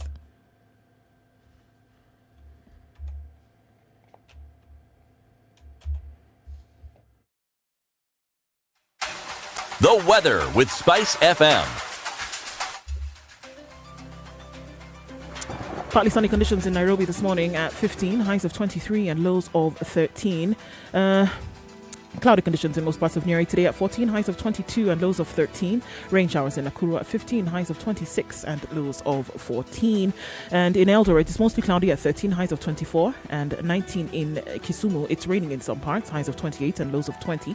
Light rain in Kakamega, 19 degrees, highs of 27 and lows of 16.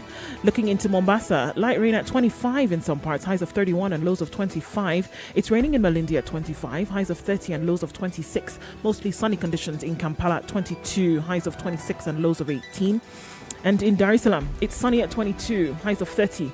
It'll come back down to lows of 22. Clear conditions in Johannesburg at 7, highs of 20 and lows of 6. And it's mostly clear in Lagos at 26, highs of 32 and lows of 27 later. And then rain showers in Kinshasa at 25, highs of 34 and lows of 25.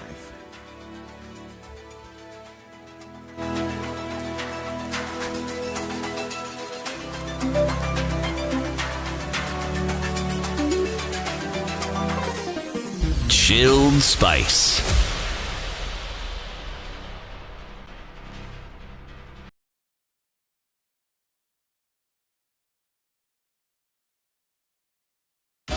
"24/7 around the world, non-stop. This is Spice FM.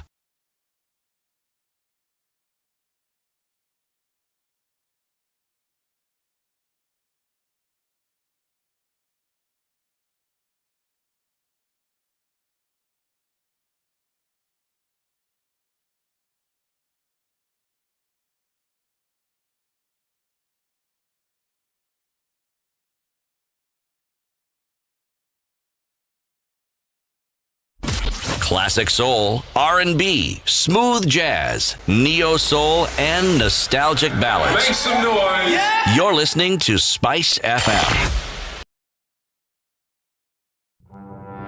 There's so many people peddling what is false and that it bears remarkable resemblance to what is true. Politicians have their agenda, and their agenda is to use every opportunity to sell that agenda and to loot this nation. I have seen major strides that are done in this country when we talk to each other as against talking at each other. We start getting back into the tribal cocoons which were put to us by the colonial powers. You know, they gave us physical freedom but not mental freedom. We're still mentally colonized today into these cocoons of tribe. Now, if you live in an area where it's difficult to find a dog, He's a goat.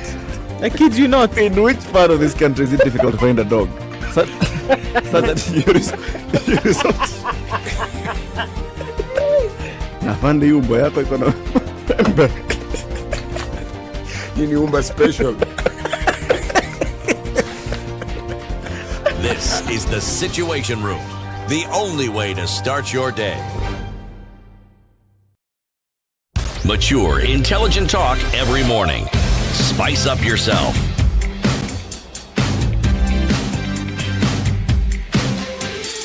Wherever you're tuned into around the country, Mornings this is Kenya's done conversation, the Situation Room, online as well as 94.4 in Nairobi, across the country, 102.5 in Kisumu, and 90.9 in Nyeri. Online, Facebook, YouTube, and Twitter, SpiceFM KE. This morning in the studio, Ndoko CT Muga and our guest host for today, Irungu Houghton. Today we are looking at least for now, this hour, we are looking at vaccine apartheid, what it means, and pulling apart, all of this. So now, before we went to break, Irungu, asking ourselves the question, all right, so on a global scale, there's these expectations of what countries ought to do. We're looking at maybe 9 out of 10, like you said, would not have vaccinated the majority of their populations by the end of 2020. Let's look at Kenya. Still, in the last 4 months, only just under 1 million people have been vaccinated, or so we are told. We have not seen any new batches of vaccines coming to the country. We've seen 1,080,000. That was the initial batch. There have been promises of others coming in. We know for a fact that some more privileged than others get the second dose of the vaccine because they don't hide it. They made it very public, put it all over social media and such. So it seems as though there will be vaccine apartheid on a global scale, but there's also vaccine apartheid on a national scale. It is. So those who are more privileged have an opportunity to get this, whereby the more vulnerable who should actually be protected are not. That story has an edge to it, and there's a flip side. There is vaccine apathy. When we first had the vaccine, people were reluctant to take it. And that charge was led by healthcare workers. So other people looked, chimed in, and were reluctant. I say this because I am of that particular vulnerable age. And I know when I went to get my jab at Mbagathi, it was the simplest thing. It didn't take long. I mean, the queue, no queue to speak of. And whatever was there moved fast. People were very reluctant. We have counties that have had vaccines and there's a risk of them expiring because people are simply not going. But let me add a rider. Some of those vaccines may not have been distributed widely enough within the county for people to reach it. So somebody weighs the options of actually going to this big central health facility and they figure, no, I have other things to do which are Too more many important. people. Yes. So that, in my mind, is something that hasn't gone away. People are still suspicious of the vaccine. And when we talk of 1 million, I would rather, I hate to say this, but I have to say it because, no, I don't really hate to say it. I'm going to say it anyway. I was going to say, do you really? I was going to say, you don't look at it like you're under pressure here. No, I'm not under And for the listeners, I think we just need to make sure the man is free to say whatever he wants. His expression, right to expression is guaranteed. No guns here. When I hear that 900 and something thousand people have been vaccinated, I would rather say we know that 900 and something vaccines have been used. Well, you would have to challenge the Ministry of Health analysis. Actually, I am. Okay, then probably you need to say the Ministry of Health is lying. No, I'm not saying they're lying. But my challenge to you would be, you know, because this is, I think, a challenge to all of us, is we do not have parallel surveillance mechanisms. Right, so we receive the analysis and the data from the Ministry of Health, and really we don't have another system to be able to compare this against. And I think this is one of the missed opportunities of really building an accountability around vaccination, but more importantly, universal health care. Or universal health coverage as well. So, just had you finished with your reluctant point? Which I think I wasn't delivering a lecture. I was just making a point. And, Professor C.T. Morgan. And I'd made the point. I'd made the point. But to respond to what you're saying, the ministry has at its beck and call resources to do exactly that. Whether it's with their partners, you're talking about surveillance. Oh, yes. This is something the ministry is very capable of doing. You have departments in the ministry that do nothing else but this. They know. Why am I saying this? I'm saying this because when you run a ministry that is selective about what they tell you, I then earn the right to be suspicious of anything that they therefore say until I have adequate information to back up what they're saying. But a statement that is made, it's just that, a statement that is made. Let me come back to, I think, Ndu's original point, which was, is there national vaccine inequality or even apartheid? Yeah. Right? And I think this is kind of where CT is coming from. So if there is science in the global vaccination strategy, right? So at the level of the WHO and at the level of the United Nations and so on, if there's a science that says, you know, that there are certain groups that are most vulnerable in populations and that they're the ones that must be focused, then the same is also true here in Kenya, right? And there is science behind the Ministry of Health National Vaccination Plan. And I think, you know, for the first couple of weeks, this was not communicated clearly enough. Right. So you had a situation where people thought that rather than focusing on the front line, we should focus on everybody getting vaccinated. Right. So all the inequalities that show up in our society reared their ugly head again and then undermined the strategy. So you had two things happening. One was, yes, as a result of the WhatsApp, what I call the WhatsApp health ministry, where, you know, people will post things like, for example, if you take the vaccine, your fetus will be demonic, right? If you take the vaccine... Yeah, WhatsApp antis, There were lots of anti-vaccine arguments. And I think, Siti, you are right, that there was within the a very small, it's not a small section because there are a large number of people, but particularly among nurses, as a result of the advisory that went from the the Christian Professional Association, Doctors Association, and they got it wrong. I just have to say they got it wrong. They said that there was danger in taking the vaccine. And it what wasn't Christian, it was specifically Catholic. Let us be very specific. I was trying to avoid being admonished by my No. Catholic Archbishop, but you are right. Actually, it was Catholic. them. It was actually Catholic. Yes. But it permeated across a lot of health workers. But that turned around within 2 weeks, and I know this because I was at Thika Hospital, and I had escorted. One of the things that worried me in those first 2 weeks was two things. One was the Ministry of Health were not releasing figures that were broken down in terms of an equity analysis, right? So it is extremely important when you develop a strategy that says our elderly are the focus, must be the primary focus of the vaccination first, to actually document how many of the people getting the vaccines are over the age of 58. Now, in the first month or two, maybe even, there was not a broken down analysis of this. And I feared this category called other, right? And I'll come back to this in a bit more detail.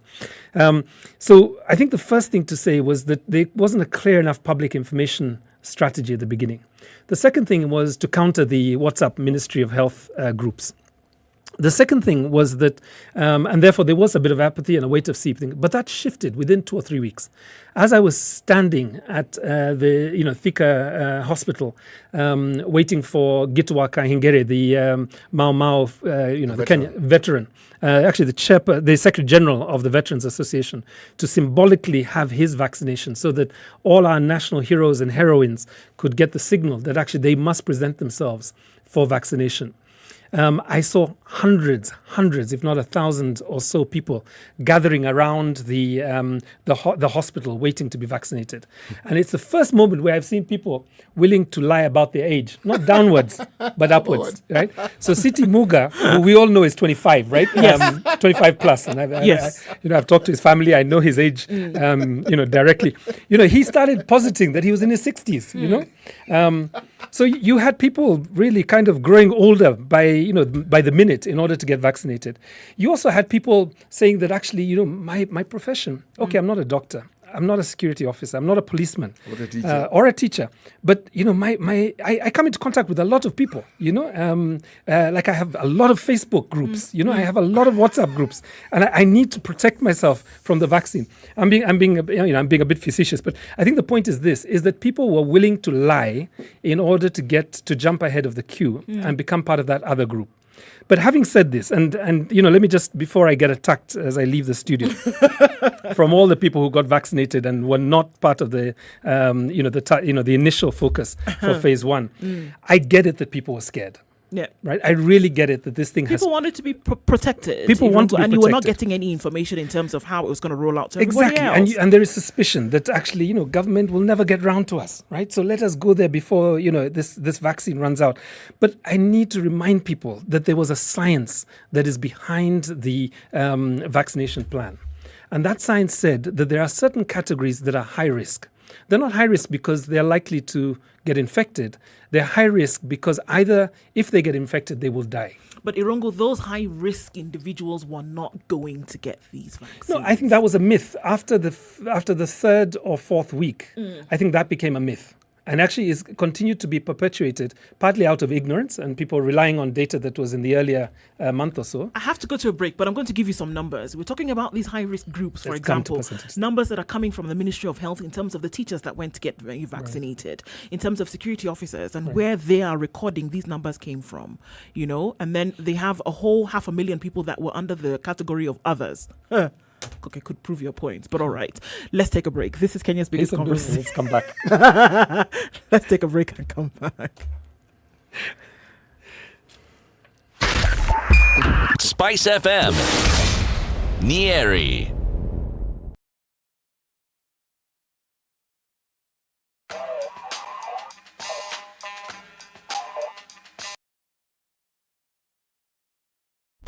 Classic soul, R&B, smooth jazz, neo soul, and nostalgic ballads. Make some noise. Yeah. You're listening to Spice FM. All right, so what's going on? Mombasa Road is still hot and heavy, guys, in terms of traffic. Traffic on Thika Road also starts at all stops. It's moving slowly. We're not at a bumper-to-bumper right now like we were early on in the morning, but it still looks quite crazy. We still have some traffic going towards Taj Mall, going to North Airport Road. And then if you look on the other side of things, Jogo Road going towards the City Stadium roundabout and then on towards Landis. It's a typical Tuesday morning traffic mess. Snarl up, I think, is just what was at the beginning stages. Now it's a mess. Kiambu Road moving very, very slowly towards Muthaiga Square. And then you get to the Pangani underpass. It's going to take some time to get out of this one. Folks are going then towards what was Forest Road, which is Wangari Maathai Road. There's an option for you. Remember, as you're getting towards the Nyeri Stadium roundabout, that Bunyala Road stretch is still closed.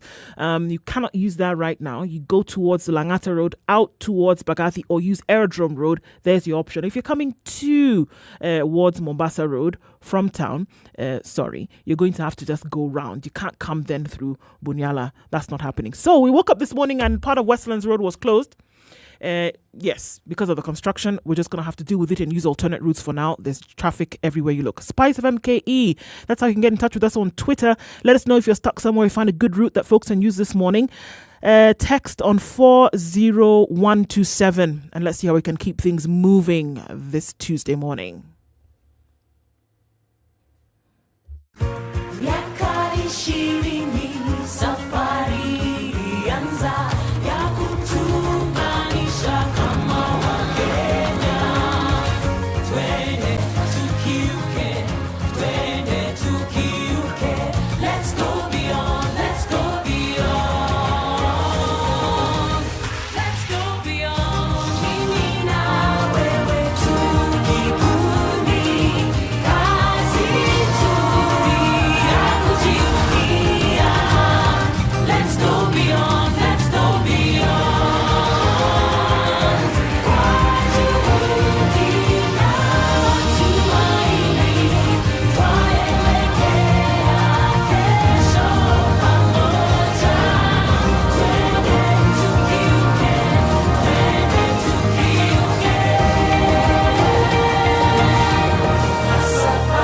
Safaricom.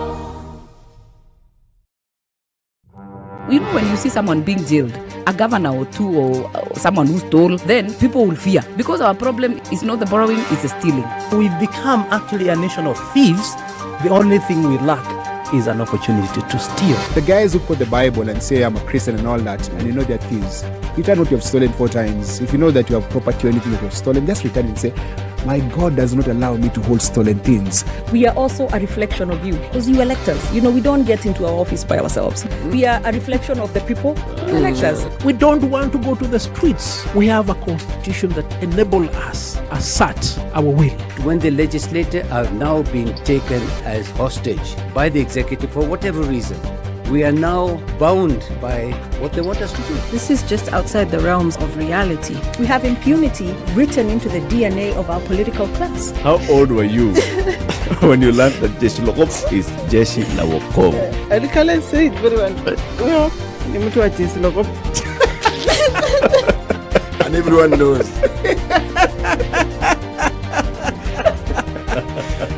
Okay. This is the Situation Room, the only way to start your day. Koome now happen. A Safaricom home fiber. Stream movies non-stop at home with the best fiber internet speeds in Kenya. Dial star 400 hash and get connected today. That over time, what you actually do need is free-flowing internet. To get so many things done in this day and age, right, where we are right now. Everybody's going to school at home, working at home, getting informed at home, or at least where you need internet in your space, going to school, working, and whether it's streaming content online, working from home, online classes, or just connecting with others on social media. Clearly, the internet is a need. Safaricom Home Fiber has factored all your needs in and has developed amazing, affordable internet packages with double the speeds, enabling you to everything you need to do and so much more. So getting connected is very simple, made it very easy. Star 400 hash is what you need to dial on your phone and follow option 2. So Safaricom then asks you to tell us where you live, and what county you're in, and then thereafter tell us the estate you're in, and they'll figure out if they can come to you and hook you up. So this month we're saying, look guys, 8 Mbps for 2,900 shillings, you get the bronze package. You can work from home, you can be, in your online classes, you can watch your favorite football, your movies, your TV shows, whatever it is that you need to do. This package is going to be able to take care of your needs, and it's really easy, literally the touch of a button. *400#, and we are going to reward a winner today and enable you a 3,000 shillings cash. And what that allows you to do is decide to, extend your subscription as a loyal customer, or hook up as a brand new customer, and we're going to be awarding somebody during the show today for that. Remember, *400#. That's how you can hook up to 8 Mbps per month and use that Safaricom option for all your needs, from work to school to entertainment. Home in a happen, a Safaricom home fiber. Stream movies non-stop at home with the best fiber internet speeds in Kenya. Dial *400# and get connected today. And the conversation continues in the Situation Room today. You're tuned in from across the country: Nakuru, Nairobi, Mombasa, Kisumu, Malindi, Nyeri. Where else do people live? Okay. And if you're online, SpiceFM KE. There you go. Global. SpiceFM KE around the world on Facebook, YouTube, and Twitter. We're having a vaccine apartheid conversation this morning. Into a co in the studio with CT Muga and our guest host for today, Rungu Houghton. And the questions we're asking, so 1 million vaccines into the country. Ministry of Health, I'm just looking at the numbers from today, Irungu, and what Ministry of Health is telling us in terms of who has received the vaccine so far. Are there people who are jumping the gun? Because they do tell us that of the 900 and something thousand, there's 200 and so odd thousand who have been teachers, 100 and so odd thousand who are police officers, 200 and something odd thousand that are 58 and above, the elderly or those with comorbidities. Then 200 and something odd thousand have been lumped into the category other. Right? So that's what we're looking at. In that very small number, how those... because I would have thought there were 200,000 teachers alone who were deployed during exams. That's not the full number of teachers in the country, just as an example. So for me, if we say it's available, why did we not see more going to get the vaccine at that time?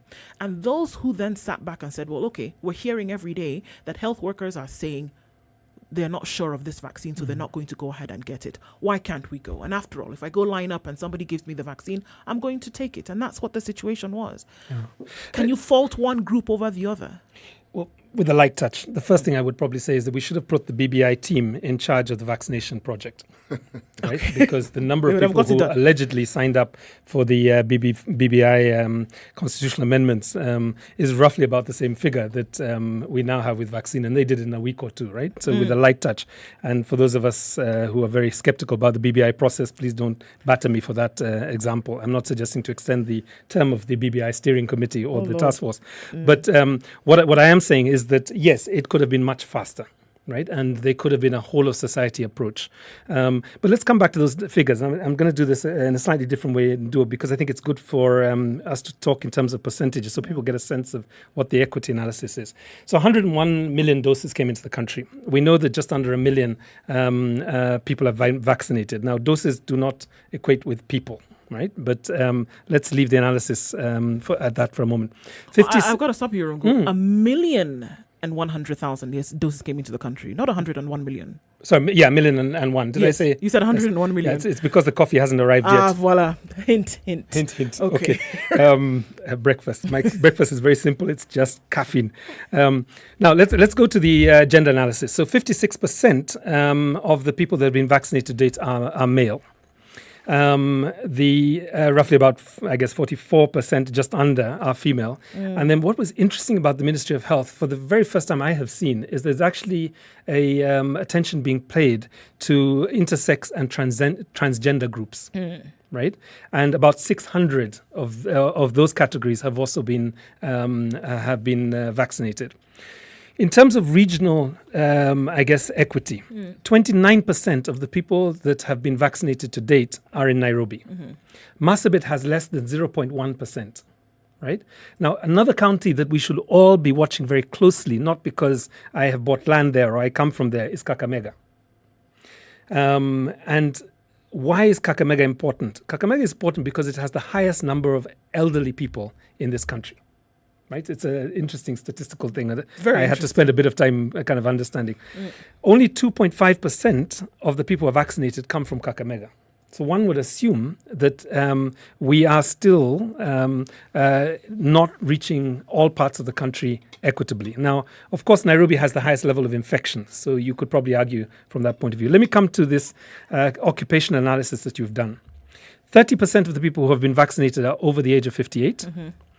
28% are so-called others. Now, I have been careful not to call them queue jumpers because it's probably a bigger group than just people who jump the queue. It's also probably people who have underlying conditions, for example. Right? And I think it's useful for the ministry, if they're listening, to improve this analysis going forward. So we actually do get a sense of how many of the people with, comorbidity conditions are being vaccinated. Health workers are 17%, teachers are 16%, and security officers, which was the highest number in the first month or so, have now gone down to about 8.5%. Right? Now, what's the most important statistic that we need to keep in mind? The first is that only 11% of our elderly have been reached up to now. Yeah, and if you're looking at that in terms of numbers, that we're saying 289,766. Yeah. Exactly. Okay. So the question for me is do we have a pro-elderly approach to this strategy? Now, why is that important? And young people, particularly the majority of this country, will probably be arguing, but all lives matter, right? Not just the young, the old, and the middle-aged, like some of us. All of our lives matter. But actually why it matters is because 60% of the people in emergency and ICU wards and HDU wards, higher dependency unit wards, these are largely being, where there are cases of COVID-19, these are largely being occupied up to 60% by elderly people, right? That's why it's important, right? And I think that's why we need to say that there is a science that is really underlying the idea of a phased approach to this process. All lives matter, but there are certain people who need the vaccine quicker than others. Right? Now, there are some categories we never talk about. Let me just come to that. We never talk about refugees. Right? Even when Dadaab was under threat of being decamped, there was no conversation by the Ministry of Health that said to the Ministry of Interior, hold on a minute. Before you decamp and cause a humanitarian disaster, can you make sure that these people are vaccinated so that they don't tip back into their countries or tip back into the country without vaccination? The second group is prisoners. When are we going to start hearing how many prisoners have been vaccinated? And I think it was only yesterday we had cases of, I think it was Kodiaga prison. There was an outbreak of COVID in the prison. And the last group, and this is the most important for those of us in the larger cities, places like Nairobi, Kisumu, and Mombasa, is those people in highly dense informal settlements. When are we going to start hearing that Madaraka, Dandora has a vaccination rate of X%? Because it's at that point that we will begin to start getting a sense of where this is going. And the challenge, I think, is not just to the MOH at the moment, it's also to KEPSA. And I don't know if we'll have some time to just talk about the new KEPSA strategy that was released on Thursday. But they have actually proposed, it's called the one-for-one partnership. So it's KEPSA and Ministry of Health, and it's an agreement that they've got. So there are certain rules. The first is that they are not going to provide vaccines at a cost. Right? It's going to be free to their, that's the first thing. The second thing is that it's going to be provided for their employees and their families, but they have created a rider that says they will also vaccinate up to 5 people from the communities of the employees and their families. Now, that I think needs a lot more work in terms of thinking through what's that going to look like. And the third rule is that there will be no distribution outside of the Ministry of Health channels. Okay. Right? And I think these are important safeguards because, as we saw with Sputnik, the capacity of companies and politicians to essentially fuel a parallel for-profit vaccine is very high.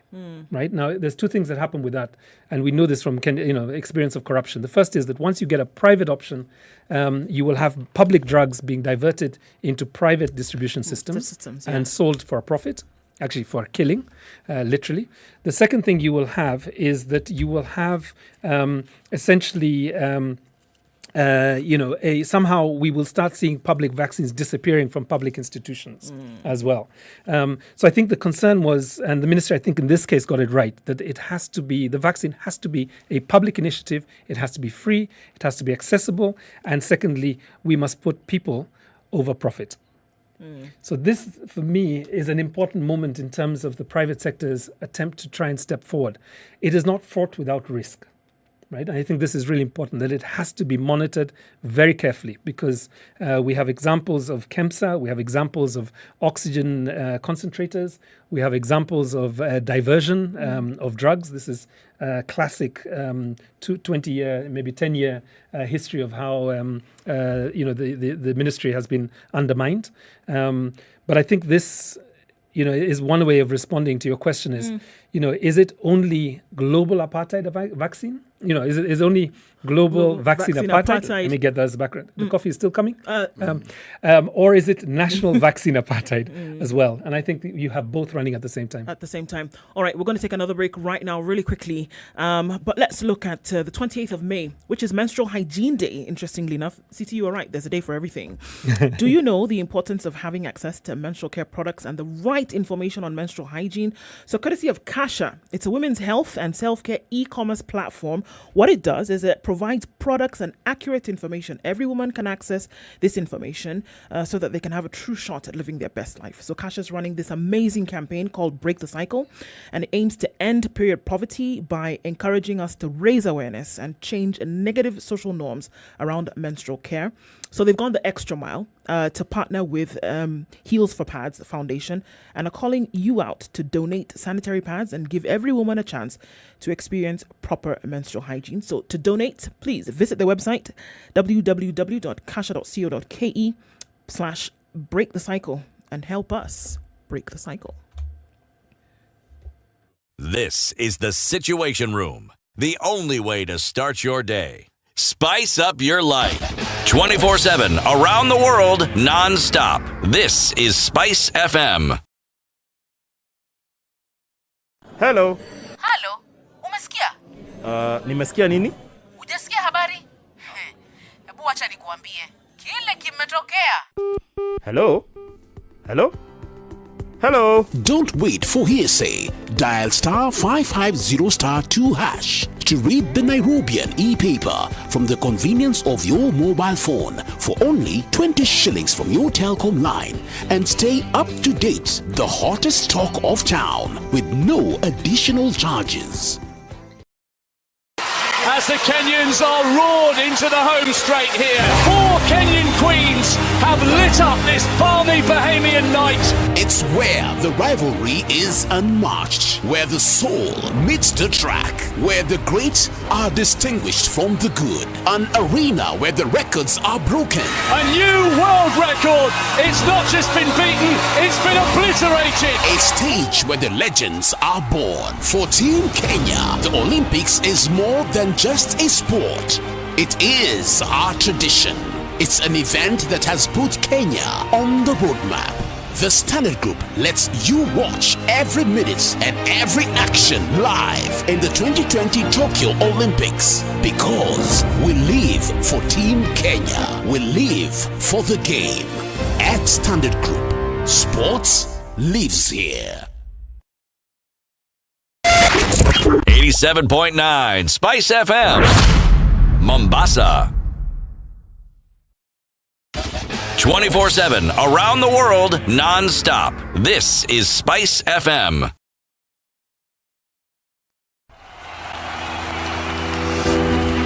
"24 teams, 12 host cities, 6 groups. all battling for one trophy. The long-awaited Euro 2020 is here at last upon us. The fans might not be within touching distance. Good cross, Giroud attacks it and scores, and France are ahead!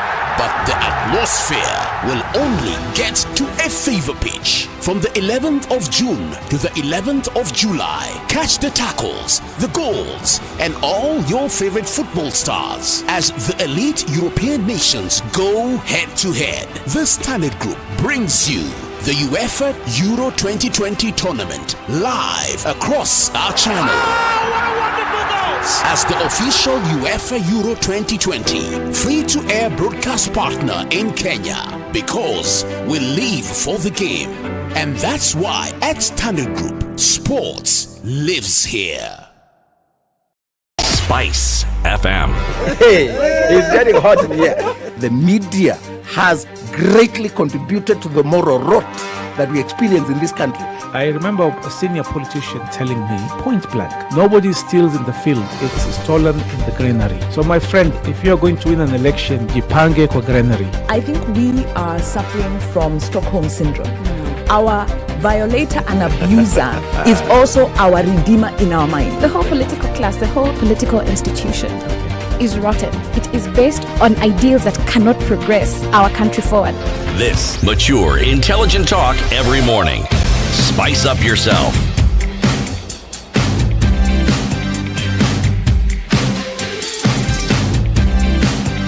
Mornings done right. We always seem to get the short end of the stick, but it would appear as though we are involved in getting us to that place. Why should we be dealing with vaccine apartheid again? Another situation where it seems as if we're getting the short end of the stick. Yeah.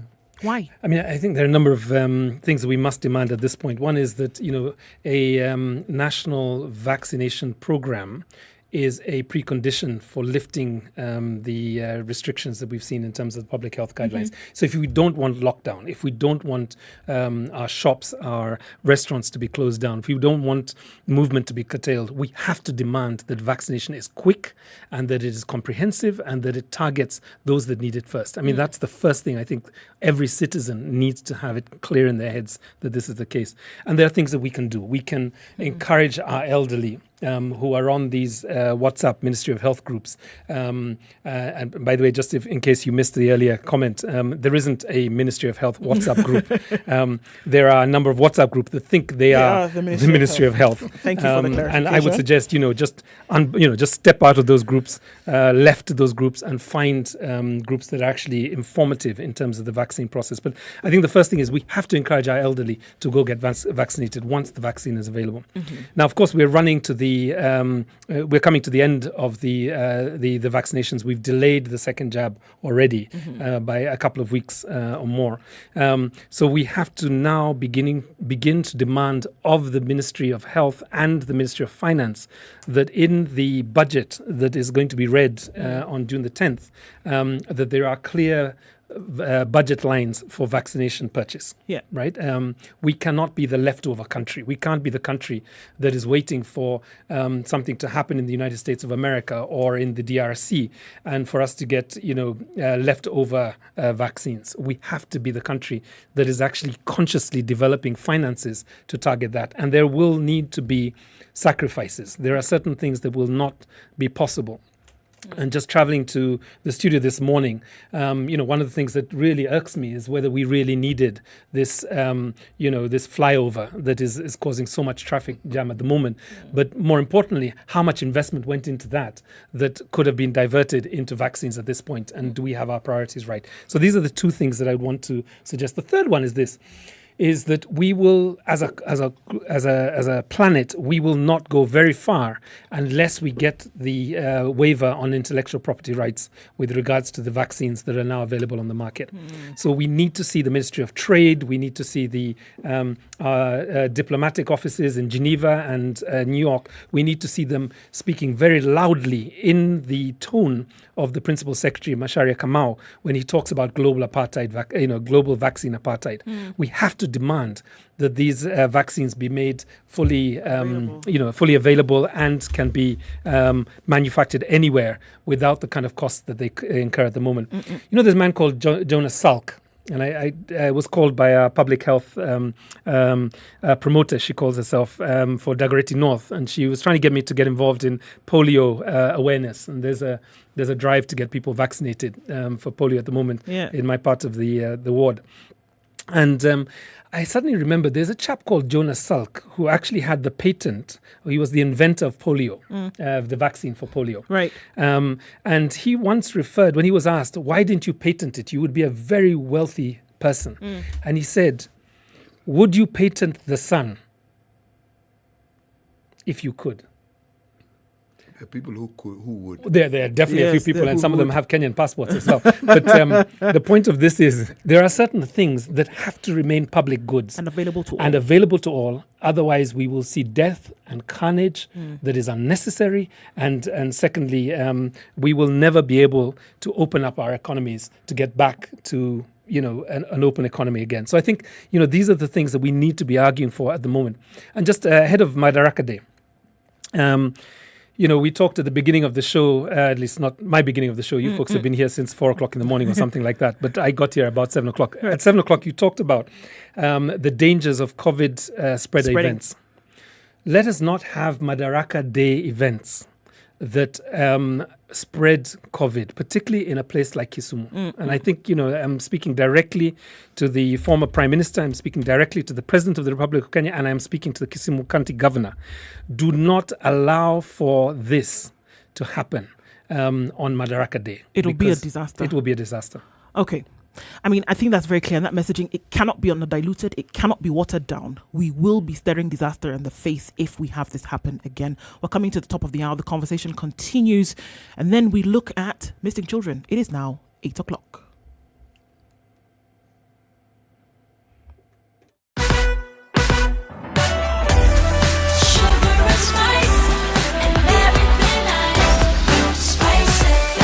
Spice up your life.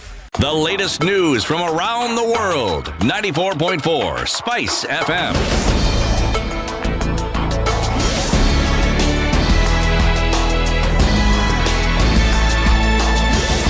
This is Newswire. I'm Dennis Assetto.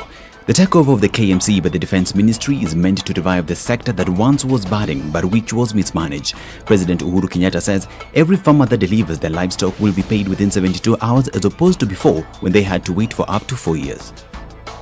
Greatest challenges that we had was this facility taking in livestock but not paying the farmers for the same. Indeed, some farmers had waited 4 years before they were eventually paid. So Jemedari, I am keenly looking forward to going forward, you maintaining your pledge that all farmers will be paid within 72 hours of the delivery of their livestock to your facility. Machakos Governor Alfred Mutua says the move to revive the sector will not only provide revenue to the government but will also provide jobs. It is a pity, Your Excellency, that you have to start reviving things that should be operating. In Kenya, we've become a country where we build things and we squander them, then they have to be revived again. But we're very glad that you've been able to take this move to revive them. And we're very pleased also that we're able to provide employment. All the employees who are in this KMC before are still working here. They are not fired.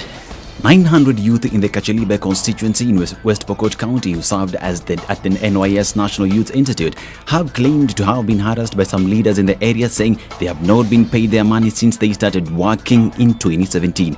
They accused Swam Ward Representative Robert Komole of paying a bond of over 2 million shillings to suspects involved in the saga. Na manager MCA vile alionekana yuko kwenye police station, tulishangaa. Na kidogo kabla manager kuonekana, MCA ni kama alikuwa ameongea na huyo cooperative commissioner. Sasa tukashindwa, kwani hii scandal iko paka kwa MCA? Na sisi tukasema pia kulingana na hesabu yetu, sisi tunataka tupewe haki yetu, ama tunataka mtu kama Nurdin aje aingilie kati. Watu wa anti-corruption waingilie kati na baadhi ya mashirika ziingilie kati, kwa sababu hii si loan, hii ni shares za watu. The Competition Authority of Kenya is accusing bread manufacturers of consumer abuse. In a statement containing findings from investigations targeted at the manufacturers, the competition's regulator has established unfair and misleading market conduct by the actors. The manufacturers have been found liable for failing to provide manufacturing dates on bread wrappers in the described manner, with others omitting the applicable month in the expiry date. KCB head coach Zedekiah Otieno now says it is too early to know who will carry the season's title despite being at the top of the table. Zico says he is targeting maximum points from all the remaining assignments, saying it is to the delight of any coach for his team to be declared champions. And Nairobi City Stars beat Sofapaka FC 3-0 in a drama-packed FKF Premier League fixture at the Madaraka grounds. Veteran midfielder Peter Opio, David Agesa and Salim Abdallah were on target for the Sanjin Allergic side, all goals coming in the first half of the ill-tempered clash that saw both sides reduced to 10 men. This is Newswire. I'm Dennis Aseto.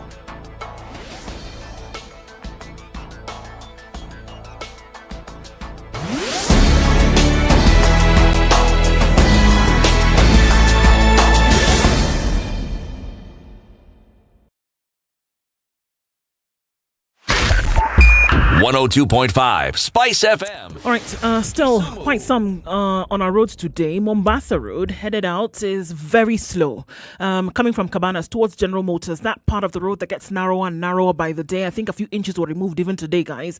And then we're moving towards the Nyeri Stadium roundabout. As you get to the exit for the Southern Bypass, use that. It'll take you to the city a lot quicker. You will then join Langata Road, which is moving slowly right now. Not crazy traffic, at least not as such for the parts of this morning. Coming out of Westlands, that part of the road right around the 87 has been closed off. We did not know. I'm sorry, but you can use Red Hill Bypass.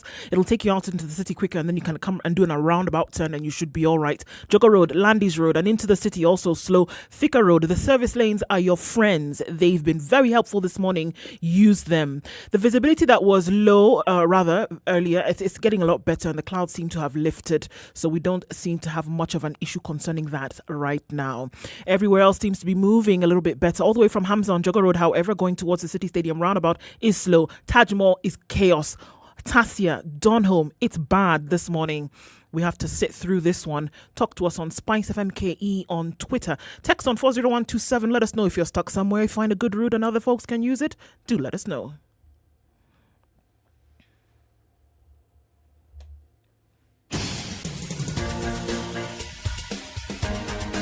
This is The Situation Room, the home of hard-hitting political commentary and penetrating insights about the state of the nation. This is a talk radio experience like no other. The Situation Room, a place for hard truths, debates, and elevated conversations. The Situation Room, witty, political, engaging, deep, controversial. In the room, we have C.T. Muga, researcher, academic, seasoned political observer, a fountain of wisdom in these politically uncertain times. Ndu Oko, Nigerian by birth, Kenyan by choice, communications expert, Pan-Africanist, a truth seeker and believer in people power, and Eric Latif, agent provocateur, the man in the chair, seasoned journalist, news hound, a man who believes in punching up, not down.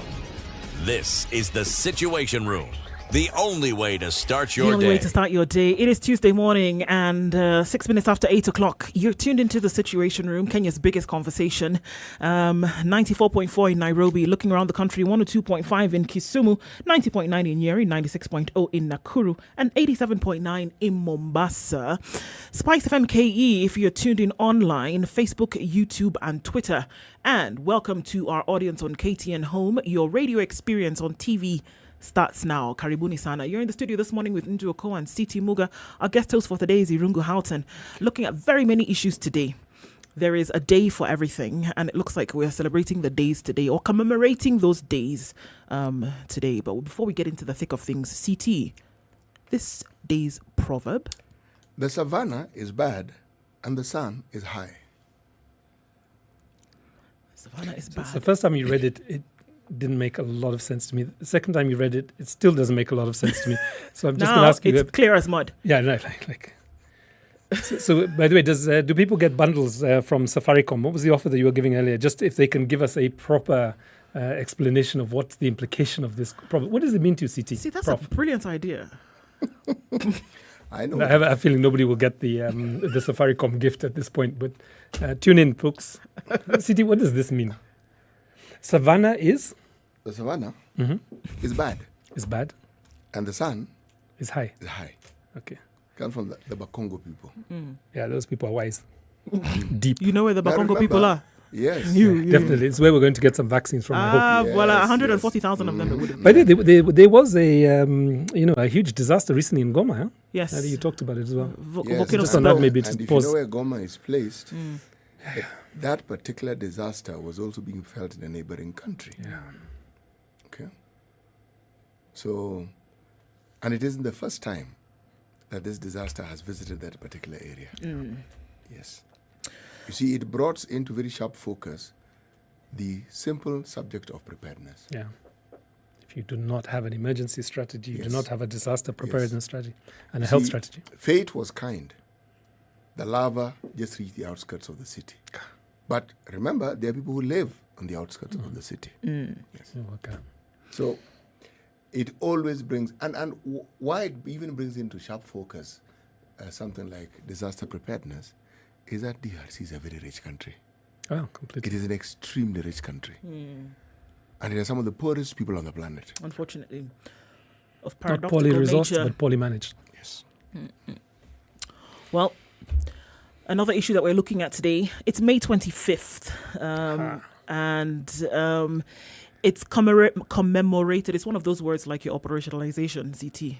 It's commemorated every year as the International Day of Missing Children. Some quarters have called it a pandemic. Some quarters have called it something to which eyebrows should be raised a little higher. Some have said, look, the reasons as to why children are missing, it could be that a child, got lost on their route home or something. But more than that, we are looking at higher and increased cases of kidnapping for ransom. We are looking at child trafficking, and we're looking at things that come as an offshoot then from these missing children that sometimes we're not taking them into consideration.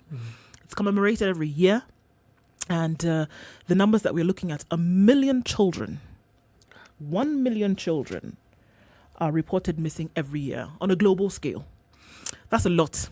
One, if you ask me, is too much. When one child goes missing unexplained. But now we're looking at 1 million children over the globe. If we look at what happens on a national level, a lot of children missing. I mean, you're in your WhatsApp groups every day. You're on your social media and you see pictures of children in school uniform, in their play uniform, having gone missing. Their parents are going crazy because they do not know where they have gone. In some very unfortunate circumstances, these children turn up dead. In others, and interestingly enough, in most cases in Kenya, from what we are being told, most of these children are found safe and they are returned home. And we're also hearing that it could be for two reasons. One, that if they were kidnapped, for example, the kidnappers just then were either paid or just did not have the gumption to finish the task. But most cases of kidnapped children in Kenya are returned. Unfortunately, which is the good news. The unfortunate is those that are not, and those that unfortunately turn up dead. We're opening up this conversation today in the Situation Room, and we're going to be looking at really what does happen. What are we commemorating today? What are the things that we should look forward to in terms of safeguards for children? What parents ought to know? What government is doing? What government ought to do? And we're joined this morning on the line, the Department of Children's Services, Mr. Mwambi Mongare, who is the Deputy Director Children's Services and Department of Children's Services, as well as Esther Mugure, who is the Assistant Director Children's Services in the Department of Children's Services. Good morning to you, Mr. Mongare, and Ms. Mugure, good morning. Morning. Morning to you too. Good morning. Good morning and welcome to the Situation Room. In the Situation Room this morning with Ndru Oko, Siti Muga and Irungu Houghton. And we're looking at this, and so clearly maybe we can start off with you, Mr. Mongare, it's every year we celebrate, or I don't even know if we want to say celebrate, or we commemorate this day every year. What is the situation that we are currently looking at in Kenya? Morning, Madam Cynthia. I think I'm up the way you have started reporting on the global figures and national. What happens on the issue of missing children in our republic, the numbers are always soaring up day in, day out because of maybe man-made natural or others, the way you are put it, where children are being kidnapped here and there, the situation is not all that good, because every day, I think there's no day which ends without getting about 4, 5, 10 children reported, but we don't have the exact figures. But we always see in the social media, print media, electronic media, and the number is soaring. It's very high. We don't know what's happening in our country or what we are copying from other countries, because it's happening all over the whole world. So the situation on the missing children in our republic, it is still alarming. But we are still happy to report them to the listeners that at least something is being done. That's why from 2017, Kenya joined the group of village. We started celebrating this day. But when we wanted to take over the process, COVID came in.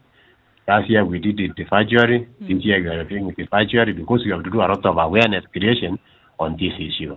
I think that's not the situation is, because what we are doing is now awareness creation about this issue, so that wherever a case is reported, a case is seen anywhere, so that all structures in place, they come to force, so that we see whether we can be able to trace that child. The child is again reintegrated back to the family or the community where he or she came from. Well, for those successful cases. But for those unsuccessful cases, I think still investigation goes on using our National Police Service officers through the Director of Criminal Investigation. And sometimes it even goes to the Special Crimes Prevention Unit, because it involves a lot of investigation. But I'm saying that's what I can say for now. That's the way it is in the country. Okay, and for you, Esther, when you say raising awareness about this, and to whom, and how is the Department of Children's Services working directly on this issue? Okay, thank you. We are raising awareness to the community. We are raising awareness to the children themselves, because as we all know that the issue of children going missing is a very complex and emotional issue, and therefore we want to encourage parents to teach their children life skills, to tell them that they need to know about how to take care of themselves when they are walking on the streets, to tell them that they need to know the parents. For instance, when children get lost, they need at least to have the basics, that my name is so and so, I live in a particular place, so that even when it comes to tracing and reintegration, it's very easy. So the Department of Children's Services is involved in awareness creation as well as reintegration. Thank you. Okay. So just first of all, good morning, Bwana Mungare and Ms. Muhure. Just to just listening to you speak and knowing the heart-wrenching stories of so many of these children that disappear, and the figures that you suggested, 4 per day. Just looking at this on an annual basis, this would bring us to about 1,200 a day, not the figure that is available on the internet, which is kind of in the range of 600. Right. So my first question is whether we've seen a surge in these cases, over this the last year or so. And while you're thinking about responding to that question, I just wanted to just say at the outset that really your work is so important for this country. I have it that you are human rights defenders and public defenders. So just thank you for the work that you do on behalf of the citizens, and not just the families who have to go through this experience. Has there been a surge since COVID started? Maybe I can respond to that.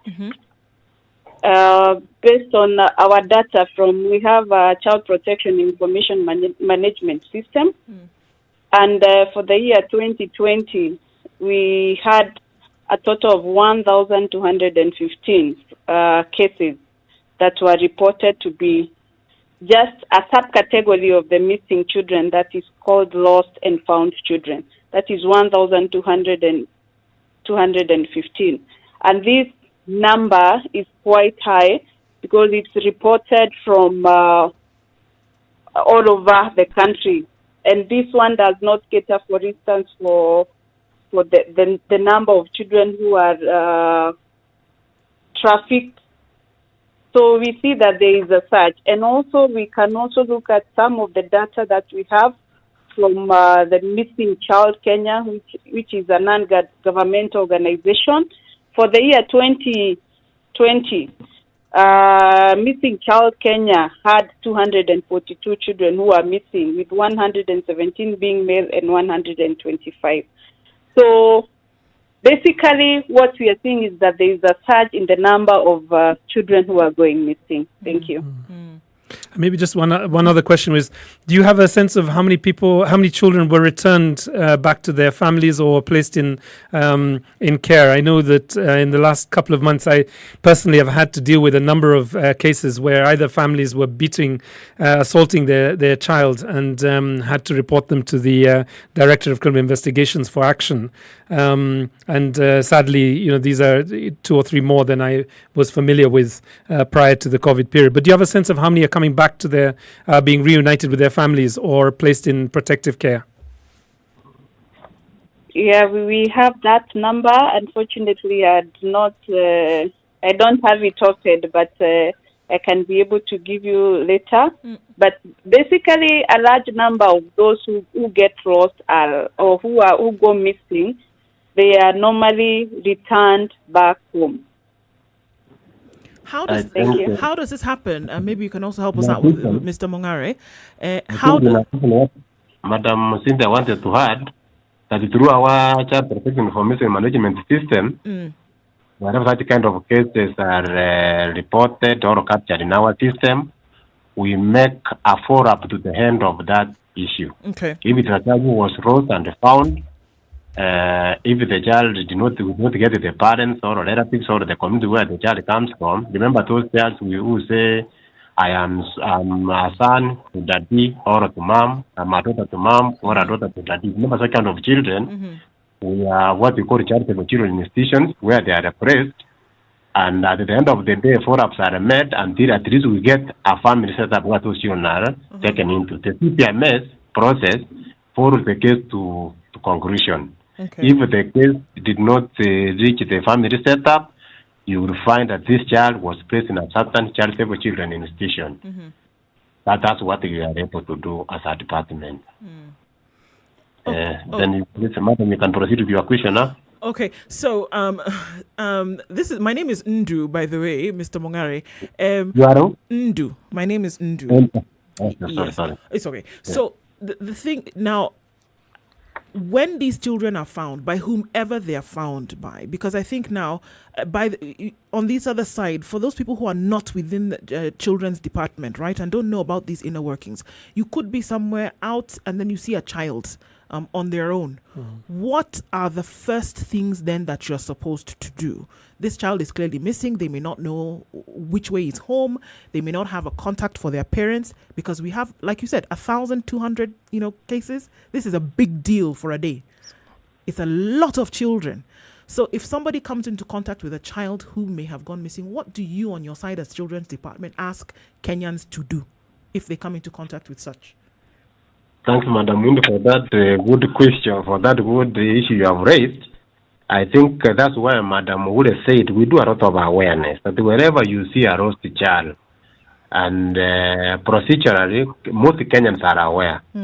I think it's a few who are not aware. Whenever you find any lost child, you have to report to the nearest police station, the nearest national government administrative offices, whereby we have the Koome, the village elders, the assistant chief's offices, assistant county commissioner's offices, and the police stations. And we are lucky that for a few years back now, since the National Police Service took over the issue of the administration police, Kenya Police, now you can report to the nearest such kind of station, so that the due process is followed. Then we will be informed as a department, so that we do what we call social inquiry about we interview the child. If the child is able to be interviewed, then things go on. But what you can tell Kenyans, please, wherever you see any child whom your instinct can tell you that this child looks lost, please take action. Because if you leave that child and that child falls on bad hands, I think bad things can happen to this child. Imagine this was your child who was lost, and somebody saw him or her, and it didn't have somebody at the hour of need. Yeah. Those are the kind of things who fall into bad hands. I think we have been seeing cases whereby a child falls on bad hands. That's where you find people were not going as far as asking for ransom. But if it is reported to our police station, they know what to do, and all the right procedures are followed, then we reunite that child to the family. What I'd like to ask is, are you affiliated to any international body that deals with this very, very touchy subject of missing children? Pardon? Madam, Mr. Proceed. Now, to respond to that... Sorry, I should have introduced myself. I am C.T. Muga. Okay. Thank you, Mr. Muga. So to respond to that, we are not affiliated, but we are working closely with the International Center for Missing and Exploited Children. And one of the key things that as a department we are planning, or as a ministry, is to become member of the global network for missing children, so that we are able also to access the resources that they have. And being affiliated, what does it mean? How does it translate into us in Kenya ensuring that we have a handle on dealing with this, again, troublesome subject of missing children? Basically, once we become a member of the Global Missing Children Network, one of the key benefits that we as a country will be able to get is we will be able to access the database, the international database for missing and exploited children, whereby we will also be able to post the cases that we have in Kenya. And another thing is that we will be able to access the International Center for Missing and Exploited Children has a lot of resources that we can use to assist us in preventing and responding to cases of missing children. Maybe I can just jump in. Again, I forgot to introduce myself. My name is Irongo Houghton. I serve Amnesty International Kenya as the director, but I'm holding brief for Eric Latif this morning. There are many reasons that children go missing. And from one end, I guess, is you've got runaways, you've got mental health issues, you've got conflict between parents and children, the kind of things that all of us who have grown up in families, we know there are tensions from time to time. So that's one spectrum. And then on the other side, you have, for example, the more troubling part of this, which is abductions, trafficking, child labor, neglect, violence. And I think, the question I wanted to ask you a little bit is, what are the challenges for institutions like the Directorate of the Child Protection Services, the criminal investigators, Missing Kenya? You talked about Missing Children Kenya, the non-governmental organization that does this work. What are some of the challenges that you're facing in terms of bringing these numbers down from, I think you said 1,200 to a fraction of that? What is it that we really should be focusing citizens on demanding more support for your offices? What is it that we should be asking for? Thanks, Mr. Irungu, for that issue you have raised. I think what happened, that is a saying, that wherever one issue happens in one part of the world, it affects the whole world. The issue of missing children, I think in the older days, it was not an issue which was bothering us as a nation, because the population was low, but now the population has grown up, things are changing. There is one issue where you have talked about trafficking, you have talked about delinquents that just run away from home and you find them in the streets and such kind of. But there's another issue, what we call smuggling, whereby children are they are underage, but some people promise them a lot of goodies, and they get smuggled out of the country or out of the wherever they are staying. And the trafficking, remember, it is a crime under the Counter-Trafficking the Persons Act of 2010. But now the numbers are growing because everywhere we are seeing these things coming up day in, day out, and criminals are criminals, the numbers are increasing. I don't know what you can be able to do, but it's a big challenge because even the DCI, the Director of Criminal Investigation, our department, Missing Children in Kenya, and other organizations have come up. As much as we are coming up with ways of trying to reduce the numbers, what happens? Still you find that the number, I'm very sure 2021, Like now, 2020, because of the COVID, it is something we never anticipated. When it came up, children were out for almost nine months. Things happened the way it happened. This year again, we are happy that at least our children are back to school. We are hoping the numbers can go down. Because that kind of emerging issues can hit the numbers to shoot up very fast. The criminals have nothing to do. They have to work with that kind of other issues, the issue of trafficking, because, and again, they say that trafficking in persons is the second most lucrative underworld business in the world. Second to drugs. Drug and substance. So you can imagine such kind of thing. People say that this is a crime, which is second. People are doing it maybe for making money. And that one, I think our police service, through the DC and through Special Crimes Prevention, they have a lot of work to do, because at the end of the day, as a department, we don't have an investigation harm. It has been done by the National Police Service. Even the missing children in Kenya, they don't have an investigation. It's the issue of raising to the social media everywhere. And our direct criminal investigation through the investigation to see that at least we sort out that issue. I think that has been a challenge. Okay. But the way Madam Mugure put it, if we joined that group or network for missing children, remember now we've been the group of village. If a child has got lost in Kenya, maybe this child has been smuggled or trafficked to another country, who are members of this group or network, it is very easy to network and those children will be turned back. And I think we have done it in the past. We have been able to return some children who have been trafficked out of the country. They have been brought back using even the Interpol, using our direct criminal investigation with the Interpol, the international police. At least something is being done. But what I'm saying, when you find children being smuggled and trafficking is a crime, and the criminals, I think something needs to be done about it. That's what I can say for that. Definitely it does. We're going to take a break now for audience on KTN Home. Take a quick break on this and look at what's happening with weather and traffic. And we're going to come back with this conversation. Today is International Missing Children's Day. We're looking at what's happening on a national and global scale and what we can do about it. We'll keep it here and the conversation continues. This is the Situation Room, the only way to start your day. Spice up your life. 24/7, around the world, non-stop. This is Spice FM.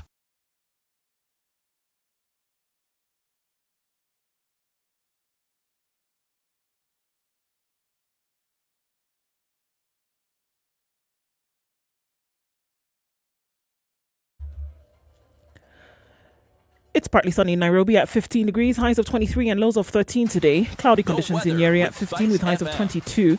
It looks highs of 26 in Nakuru today, where it's raining at 17 in some parts, and mostly cloudy conditions in Eldoret at 14. Highs of 24 and lows of 13. We'll see highs of 28 in Kisumu. It's partly sunny at 21. It'll come down to lows of 20 and raining in some parts of Kakamega at 21. Highs of 27 and lows of 16. It's raining also in some parts of Mombasa at 25. Highs of 31, coming back down to lows of 25 and 28, and light rain in parts of Malindi, highs of 30 and lows of 26. It's mostly sunny this morning in Kampala at 23, highs of 26 and lows of 18. Mostly sunny conditions in Dar es Salaam at 23, highs of 30 and coming back down to lows of 30. Johannesburg will go to highs of 20 today. It's sunny at 9 and lows of 7. Mostly clear conditions in Lagos at 26, highs of 32 and lows of 27. And it's raining lightly in Kinshasa at 25. We'll see highs of 34 and lows of 25.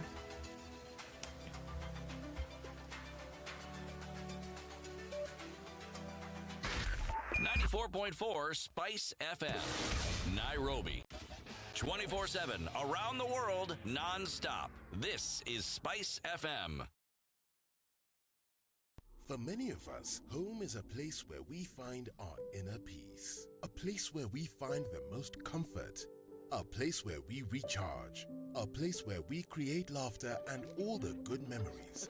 But most importantly, a place where we all belong. At KTN Home, we believe there is something for everyone. So catch all the comedy, telenovelas, Nollywood, music, sporting action, kids shows, documentaries, movies, dramas, and reality shows, all to make you and your family feel right at home. You can also stream live at www.standardmedia.co.ke/KTN Home/live on your favorite device. KTN, welcome home. Classic soul, R&B, smooth jazz, neo soul, and nostalgic ballads. You're listening to... All right, still hot and heavy in some parts of Nairobi this morning as you're trying to get into the CBD using Mombasa Road. It's going to take a while. We're still looking at thicker road traffic at this hour. Jam starts at Survey. It's very slow, but it's moving. Not at a bumper to bumper just yet. Where it is crazy is around Taj Mahal, going towards North Airport Road and then out towards Outer Ring. Sheesh, this is that morning, guys, and it's backed up as far back as Hamza on Jogo Road today, moving slowly towards the City Stadium roundabout and then out towards Landis Road and into the CBD. Industrial area, yes, it's a thing. Lunga Likoni, coming to the Likoni interchange and then joining with the Southern Bypass on Mombasa Road. Okay, you need a breathe in and breathe out moment for this one, guys, this morning. Wangari Maathai Road, always giving you good vibes this morning. Joining, then going towards Westlands or towards Museum Hill or then roundabout into the CBD. Use that. It's a great option. Uhuru Highway, no-go zone right now. If you can find another option to get into the CBD, please, for your sanity and that of others, use it. Langata Road is very slow as you join from the Southern Bypass, getting towards the CBD. It slows down as you get towards the T-Mall roundabout. Go towards Bagathi Way if you're trying to get into the city quicker. It'll serve you as you go towards the city mortuary roundabout. So we see a mishmash of traffic in different parts of the city. We'll see what it does by about 9 o'clock, won't we? SpiceFM KE, that's how you can talk to us on Twitter. Text on 40127. Let us know where you might be stuck. Have you seen them? Am I lying? Yes, it's a very nice outfit, I must say. Good Thank job. you. Asante sana. The compliment is well received. Good morning and thank you. Everyone in Wasingishu was asking me what channel is SpiceFM. 96.7. Tell them that, right? Yes, now they know. Thank you. It's a pleasure to be here. Pleasure to have you. What a beautiful studio, my friend. I've been to other radio stations, but I've never seen anything like this. Thank you, and it's very nice to be in a modern studio. Absolutely brilliant. And I have to say, it's a very cool ambiance here in your radio room. Just for our listeners, I think it is below zero in this room here. Very Swiss temperatures. Mature, intelligent talk every morning. Spice up yourself.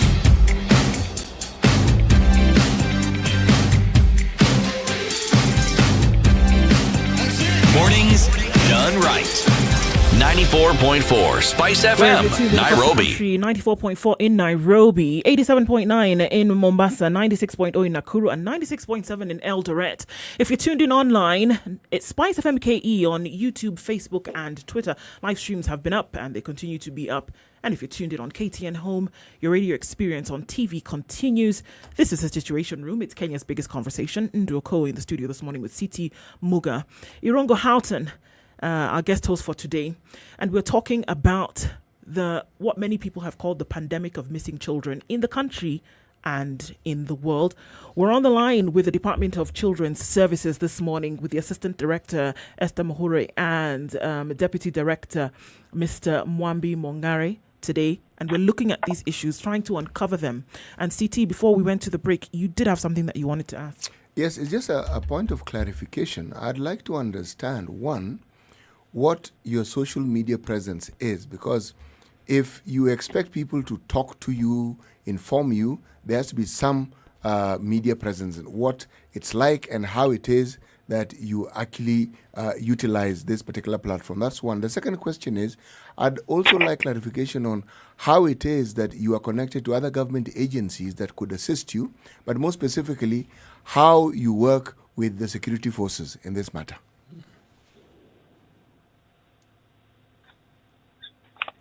Mr. Mongari, you want to take that one? We go to you, Mr. Esther. Okay. Madam Minister, can you start with one? Social media? Okay, that's okay. I can respond to that.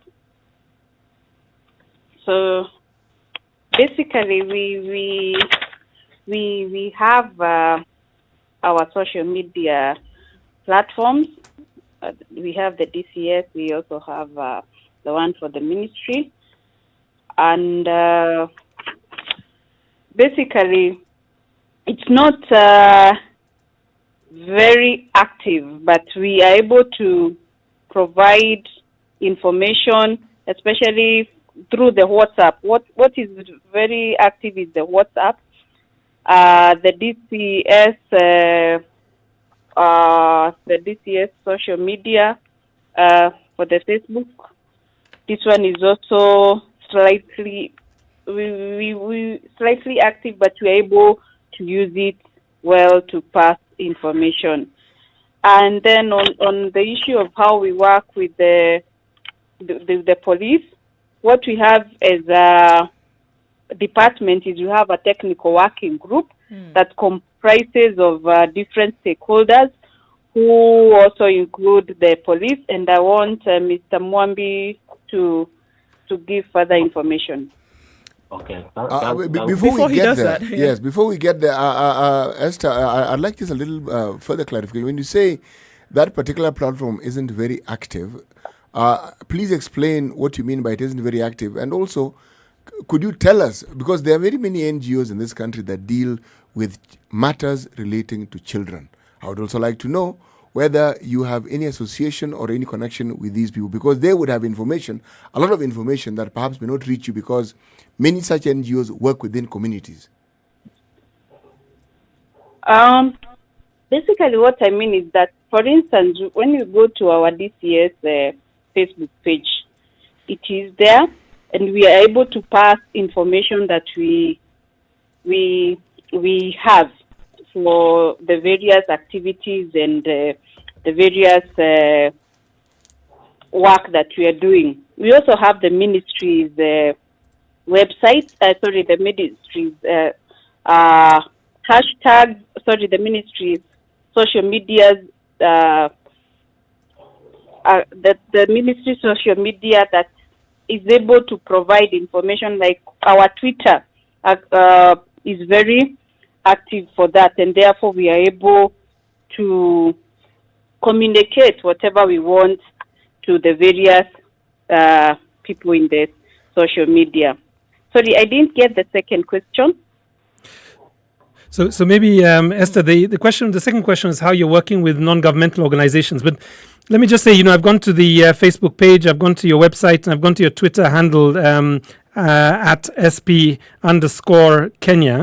And I think you have a good communication style with regards to telling Kenyans what the ministry is doing, but I don't think this is something that necessarily parents will come to and to be educated, or for that matter, young people. So I guess the question that CT Muga is asking is maybe a partnership with organizations that are skilled in how to generate conversations and host conversations and engagement with young people would really do the ministry, would give you more power over this issue over the next year or so. So I think that's the question. Are you working with some of the organizations like you've talked about the Missing Child Kenya group, but it seems like the communication channels are not, they're not allowing for enough engagement as opposed to just communication.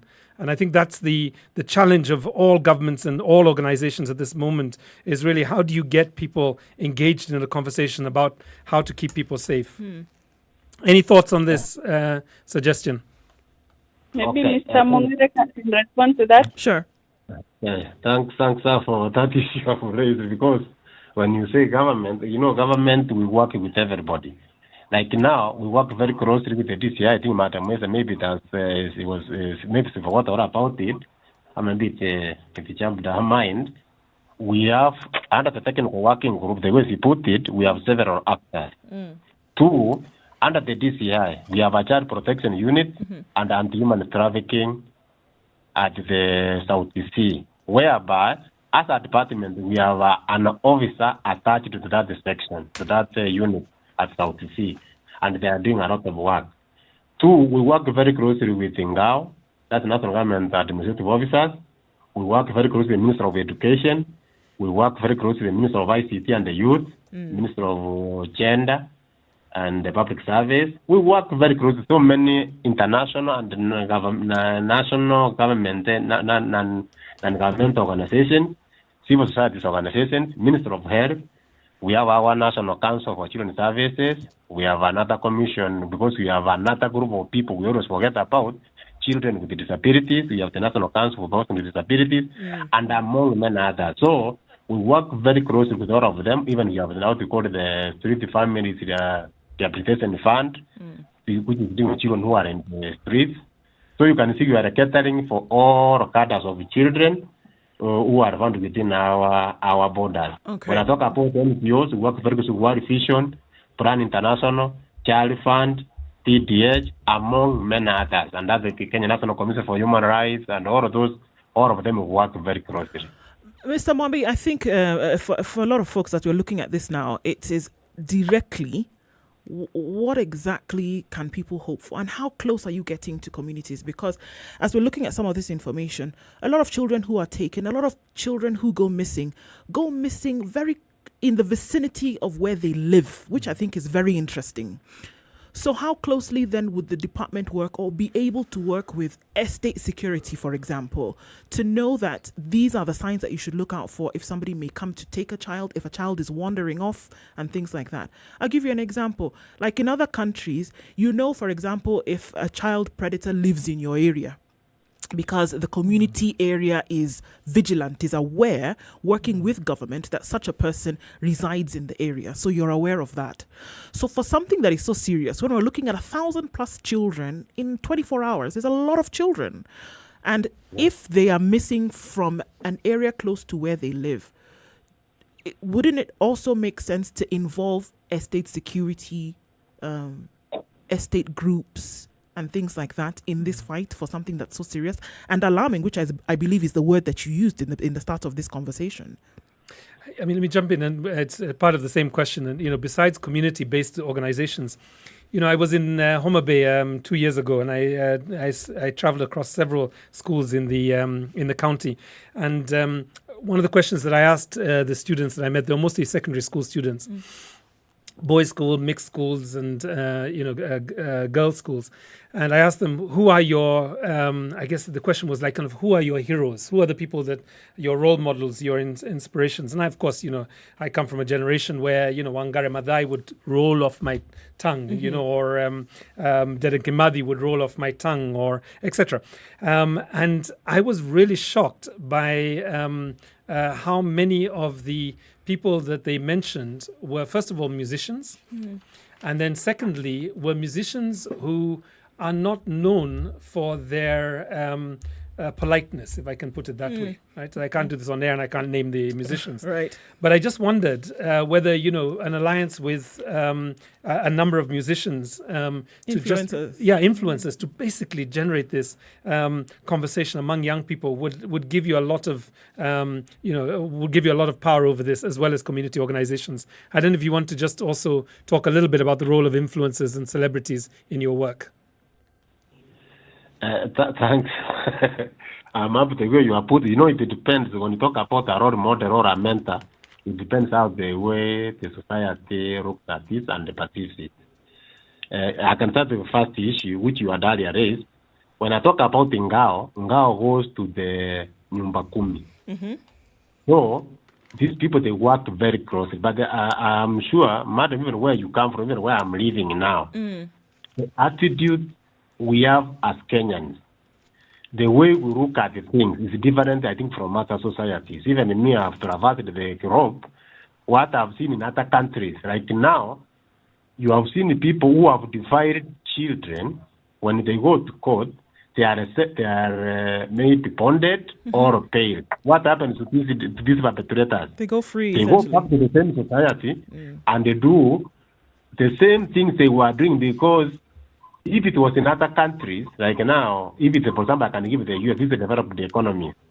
If you see a video file moving from point A in Nairobi to another point B in Nairobi, that flag will be raised because as the guy swipes the social welfare card, or maybe withdrawing money anywhere, or entering a tram or a train, wherever it's going, they are alerted, video file is coming. Yes. But here, we don't have it. But what I'm aware of, the Nyumba Kumi, they are doing their best. But what is the attitude of us as citizens of this country? I think it has started on the care attitude. Because even if you see somebody's child being picked, you people are less concerned to ask who is this one picking a child. I've seen in my neighborhood. I was not there, but I was informed by my family. A child was kidnapped from the neighborhood. You know, people saw 30 vehicles running away. Children are making, that child has been picked. Mm-hmm. We have these border riders who always provoke everybody wherever you touch one of them, they will make sure even if it's attractive, it will not pass. You know that the vehicle passed, went with the child. It took them about 6 months to trace the child wherever the child had gone, because I think the child had been kidnapped. The attitude of Kenyans, I think we need to be changed. They say, my child is your child is my child. The way it was in the traditional society. I think we need to go back to the roots. We make sure that we take care of our children and we protect them with envy. Let us protect our children with envy. Let's not say that this is one piece child, so you don't care whatever happens to him or her. But remember, this is the future generation. Sure. I think that's where we are. But I'm happy that with the Nyumba Kumi, however, here, like now in the city of Nairobi, there are areas, Nyumba Kumi has a very big impact. There are areas whereby you find these people who say that they are people affluent and everything, they don't care who the hell they are. And remember, those are the people who are making sure that things are happening in a proper way wherever they are living in. I don't know whether I want to advance that issue. Yes. And the issue of influencers and mentors, I think that it is a very big issue, it's a weighty issue, more so for the young generation. You know, we have glorified whoever drives a good car, lives in a poor area, that is my influencer. But you don't want to ask what was the source of resources, this guy who is now influencing others. But what we have done in most schools, if you traverse, I'm up the way you have said in Norma Bay, I'm aware in Norma Bay, we have so many child rights clubs, whereby children are taken through so many issues, current affairs and everything. They are being told, when you see this happening, you should report to this, you should do to this. But in most cases, you might give the information, but the people you are giving the information, they don't put it into practice. I think that's what we have been having. But you go to most schools, I've traversed this country, I've seen we have very good schools with so many child rights clubs, which are doing a good job. But remember, this thing, it is continuous and it needs to be sustained. I think that's what we are fighting for as a department. But remember, as by the law, the Children Act clearly states that us as child protection officers should not interfere with whatever is happening in school, but we can pass a message. But there are areas, because when children are in school, they belong to the Minister of Education. When they step outside that school compound, then they come back to us. Now they are in the community, so you can see that kind of scenario. Okay. How will you know Can I ask something, please? Sure, Esther, I think you had something to put in there before I ask the question. Yeah, regarding the community-based organizations, before we even go to that, as the Department of Children's Services, we have children's officer in all the sub-counties in this country.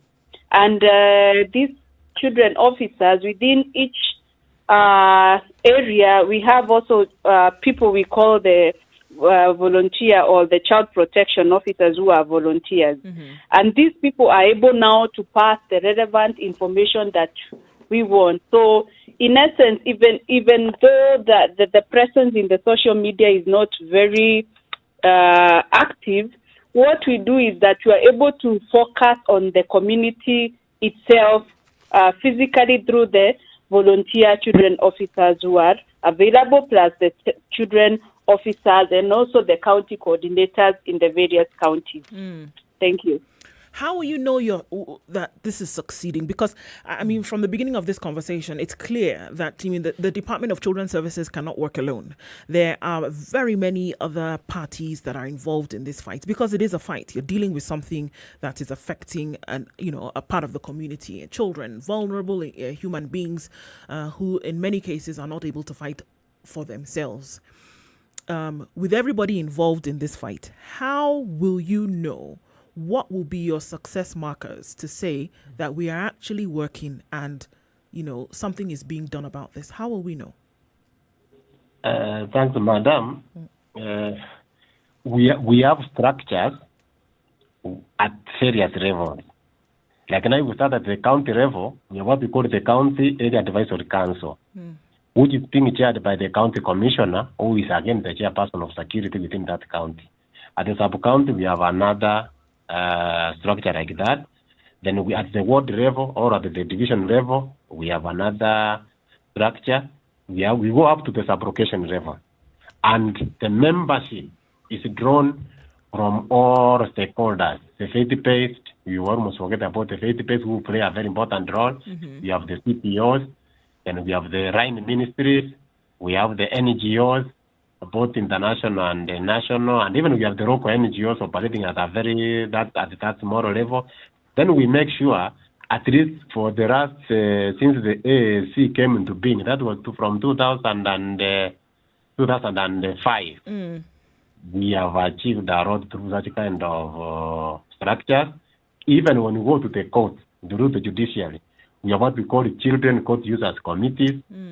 We are dealing all of these cases at all the three arms of government. And we make sure that even at the county level, you find that there is a structure within the county government. There is a committee dealing with children issues. At the national level, at the National Assembly, there is another committee dealing with the issues concerning children. So you can see the three arms, at least something is happening through those structures, the people, the teams involved, the stakeholders involved, the participants, and at least that's why we are where we are. Except those kind of cases you have seen 1,200. Remember, the population of this nation, children forms more than a half of the population of this country.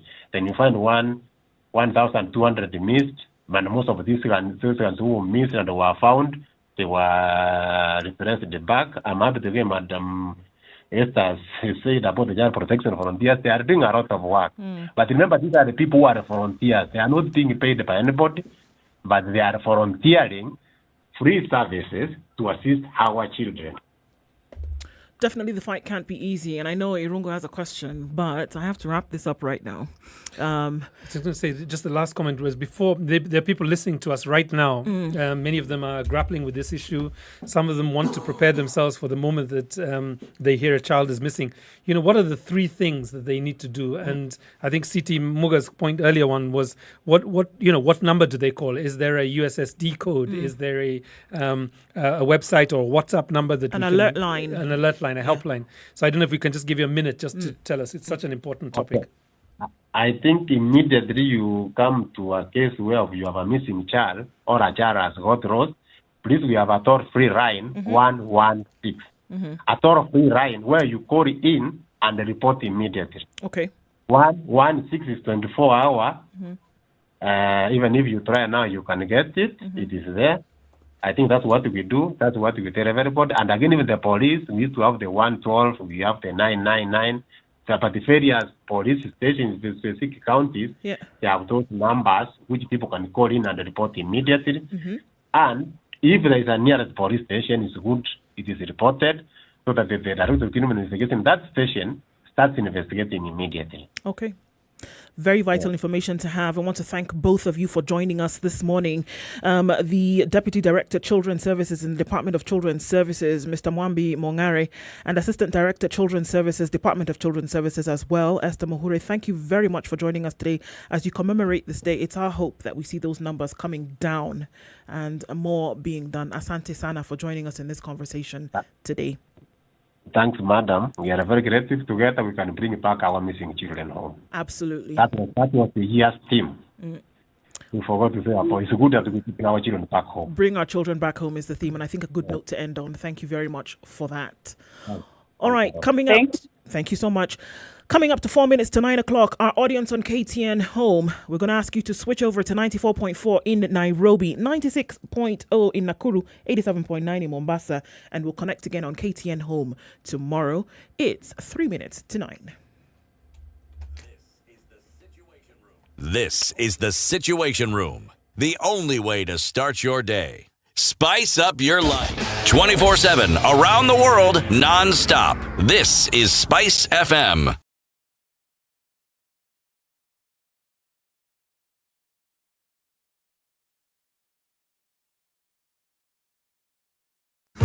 Yakari shirini safari anza ya kutunganisha kama Wakenya. Twende tukiuke, let's go beyond, let's go beyond, let's go beyond. Mimi na wewe tukikundi, kazi nzuri ya kujivunia. Let's go beyond, let's go beyond. Kwa juhudi na matumaini, twaelekea kesho pamoja. Twende tukiuke,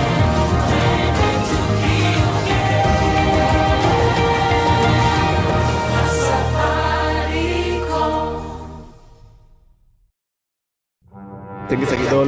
Tengesa kidole, agano kidole. Thank you. The political class, the contestants, everybody is trying to outsteal the other. Remorse is not taught in any school. Manners is something you get from your mother. You don't get it from your political party. Why are we so unfocused as a country? Why are we spending money and resources, yet we have real challenges in this country? This coronavirus pandemic should teach us one thing, that universal healthcare is critical. Because at this point, whether you have a medical card that covers you, it doesn't matter. It doesn't matter. This is the Situation Room, the only way to start your day. Mature, intelligent talk every morning. Spice up yourself.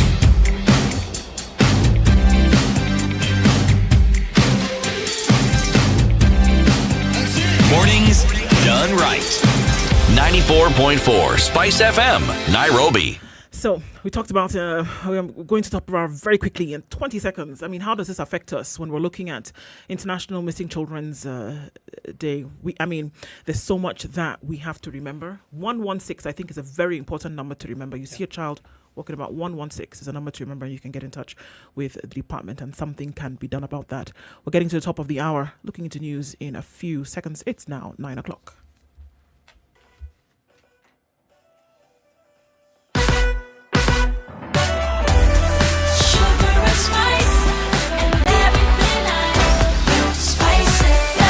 Spice up your life. The latest news from around the world. 94.4 Spice FM.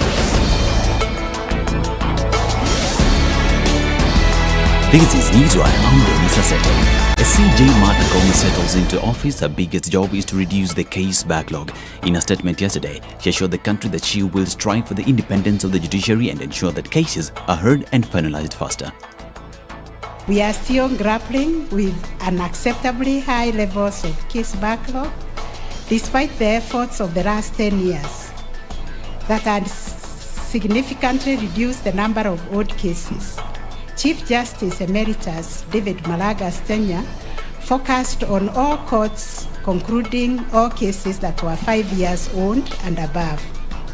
We will continue that trajectory and ensure that at any given time, no case should be in the justice system for longer than 3 years.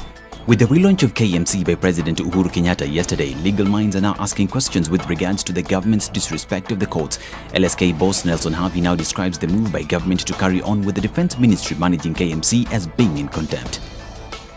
The president violated the constitution, and for that reason, Kenya Meat Commission ought to be reverted back to the Ministry of Agriculture. In this particular case, Justice Murima gave 90 days to enable the executive reverse what it had done and restore Kenya Meat Commission to the Ministry of Agriculture. Candidates who sat the 2020 Kenya Certificate of Secondary Education will know the universities and colleges they have been selected to go by the end of July 2021. Education CS Professor George Magoha announced that over 160,000 slots were up for grabs in public and private universities under the government-sponsored program and 331,045 spaces in technical and TVET institutions. This means that all the 143,140 candidates who scored C+ and above will be absorbed in universities of their choice. Still on education and KCPE candidates will know their schools in due time after CS Magoha has postponed the exercise. Form 1 selection is going to commence soon, and we shall announce to the public by about the 15th of June. And I want to further explain that there is no cause for alarm because we shall place every child 100% transition. Every child will go to the high school. First Member of Parliament for Trans Nzoia County, Ferdinand Wanyonyi, is pushing the management of health sector to be reverted to the National Assembly. Wanyonyi said many health centre projects initiated by the national government before the health sector was disbanded have stalled and that the move had affected the delivery of public health services.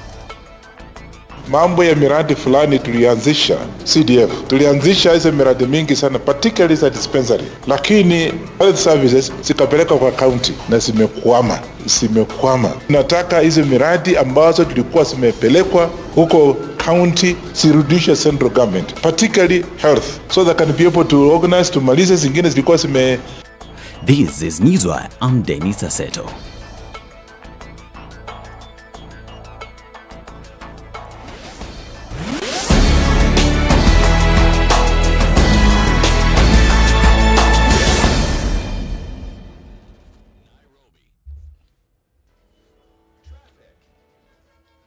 Okay, so the story is told of folks who started their vehicles on Langata Road this morning and got out of their houses only to go then and park on Langata Road. That is what we are seeing today. The traffic on Langata Road today is an absolute mess. I am very sorry on behalf of everybody who is causing the traffic. I'm very sorry. It looks like it's going to be that way for a while, and the Kenya police are trying as much as they can. The traffic police are trying as much as they can to keep it moving, but in this case, it's not moving. On Mombasa Road, things are looking a little bit better actually. As you get to the roundabout, Nyayo Stadium, we know you can't use that stretch really. You can use the stretch going towards town. Coming in from Bunyala Road roundabout is a totally different story, but we still have quite some traffic on Uhuru Highway entering into the city, out towards Westlands. The bypass coming out of Red Hill is a good option for you. Part of the Westlands Road on the Uhuru Highway, that side has been closed.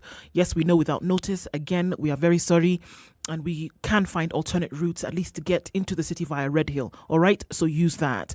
Coming off of Jogo Road is looking a little better now as you then join with Landis. Right around the roundabout of City Stadium, there's a little bit of a mess, but it will get better as we go along, okay?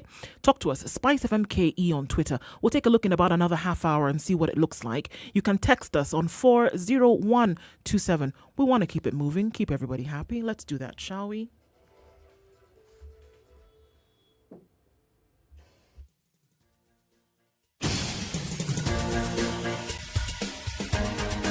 This is The Situation Room, the home of hard-hitting political commentary and penetrating insights about the state of the nation. This is a talk radio experience like no other. The Situation Room, a place for hard truths, debates, and elevated conversations. The Situation Room, witty, political, engaging, deep, controversial. In the room, we have C.T. Muga, researcher, academic, seasoned political observer, a fountain of wisdom in these politically uncertain times. Ndu Oko, Nigerian by birth, Kenyan by choice, communications expert, Pan-Africanist, a truth seeker and believer in people power, and Eric Latif, agent provocateur, the man in the chair, seasoned journalist, news hound, a man who believes in punching up, not down. This is The Situation Room, the only way to start your day. This is The Situation Room, the only way to start your day. Spice up your life. Indeed, the only way to start your day at 6 minutes past 9 o'clock. This is The Situation Room, Kenya's biggest conversation, wherever you're tuned in around the country or online with us on our live streams on Facebook, YouTube, and Twitter. In the room this morning, Nduoko and C.T. Muga with our guest host for today. It's been absolutely delightful, if I can just take a moment and say. Irungu Houghton has been with us this morning. And as we get into our final hour of the show today, before we do that, let's lay the ground, the savannah. the sun. It's raining. Not raining. City. Today's proverb. Okay. From the Bakongo. Ntama obe exuku oshim. I'm reading it as though it were being spoken of in Kiswahili. I'm sure there's a way that it's more lyrical and more pleasant to listen to than me struggling to actually read it. But let me then move over to English, which is simpler and easier. The savannah is bad and the sun is high.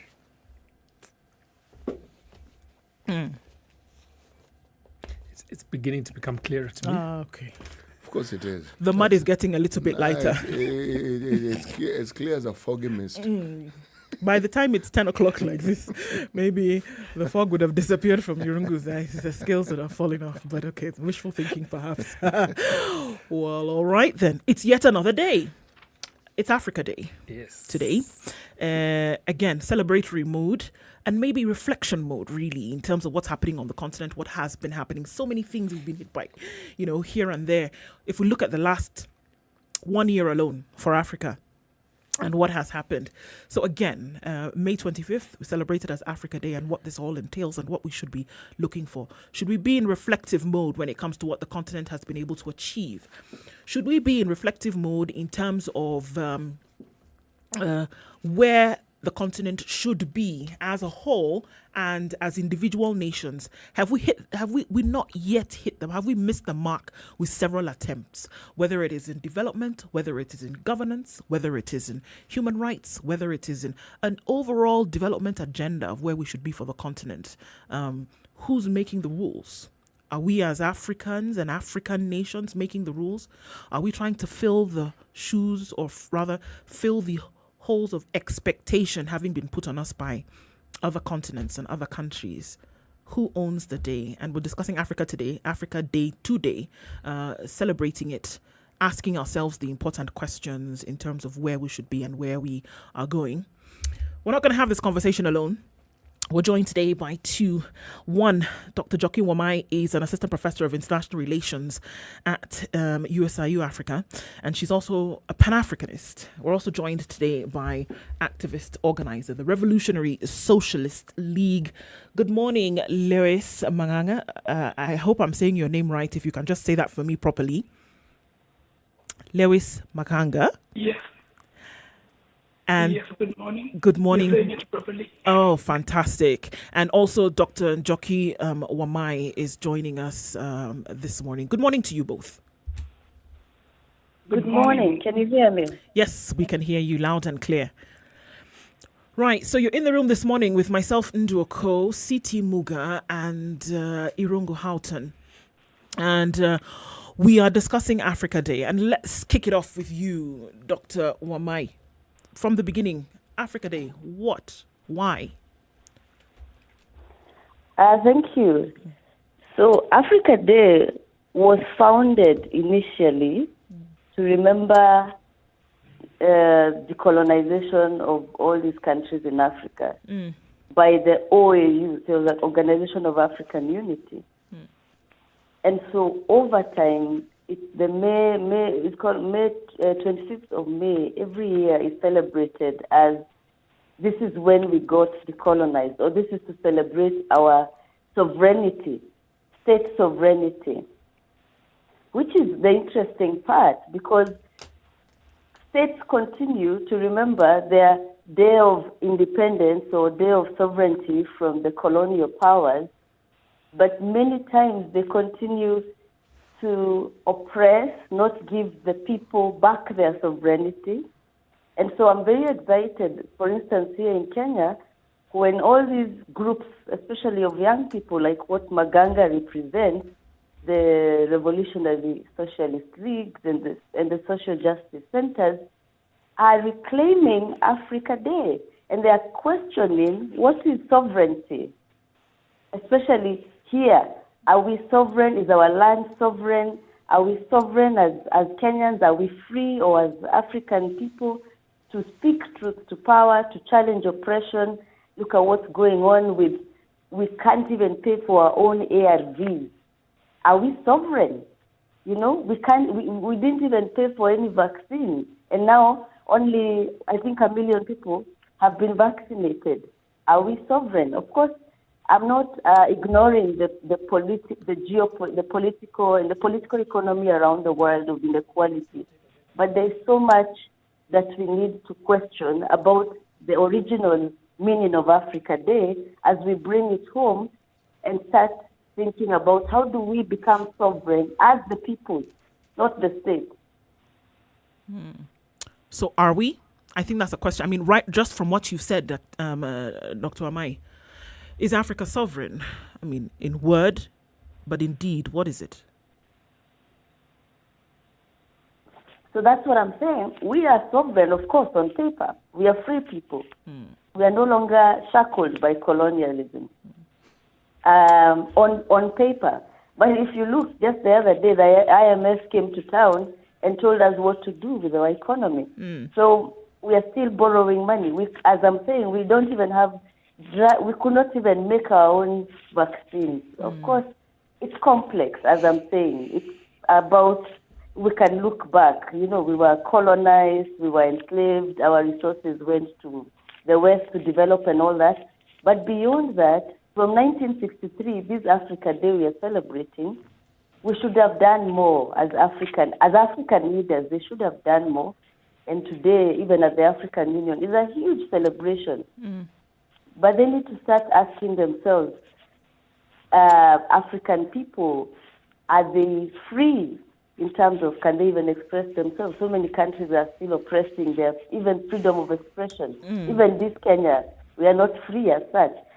And so drugs, people don't have even essential medicine.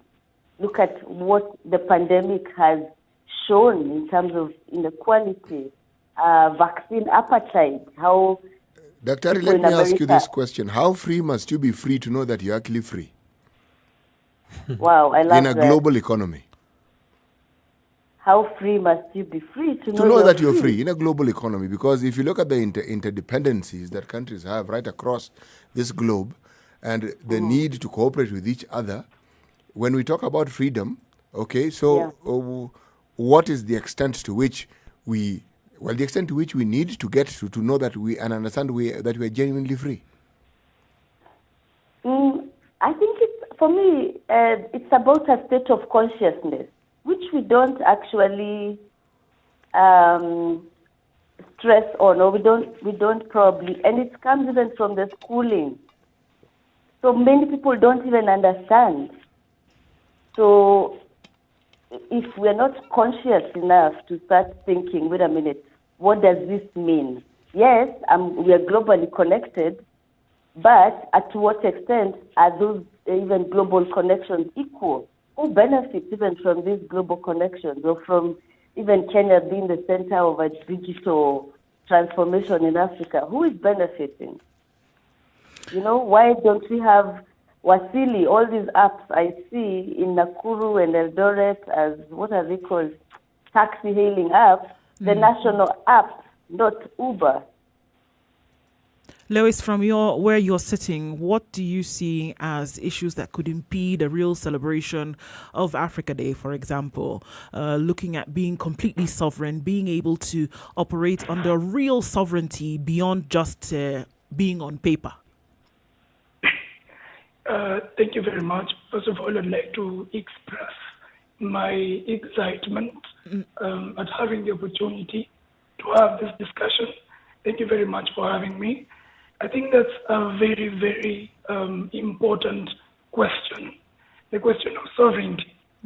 So when we say that the African people are sovereign, we mean that they are in control of, one, their political system, the economic system, 2, 3, their culture, and 4, their social setup.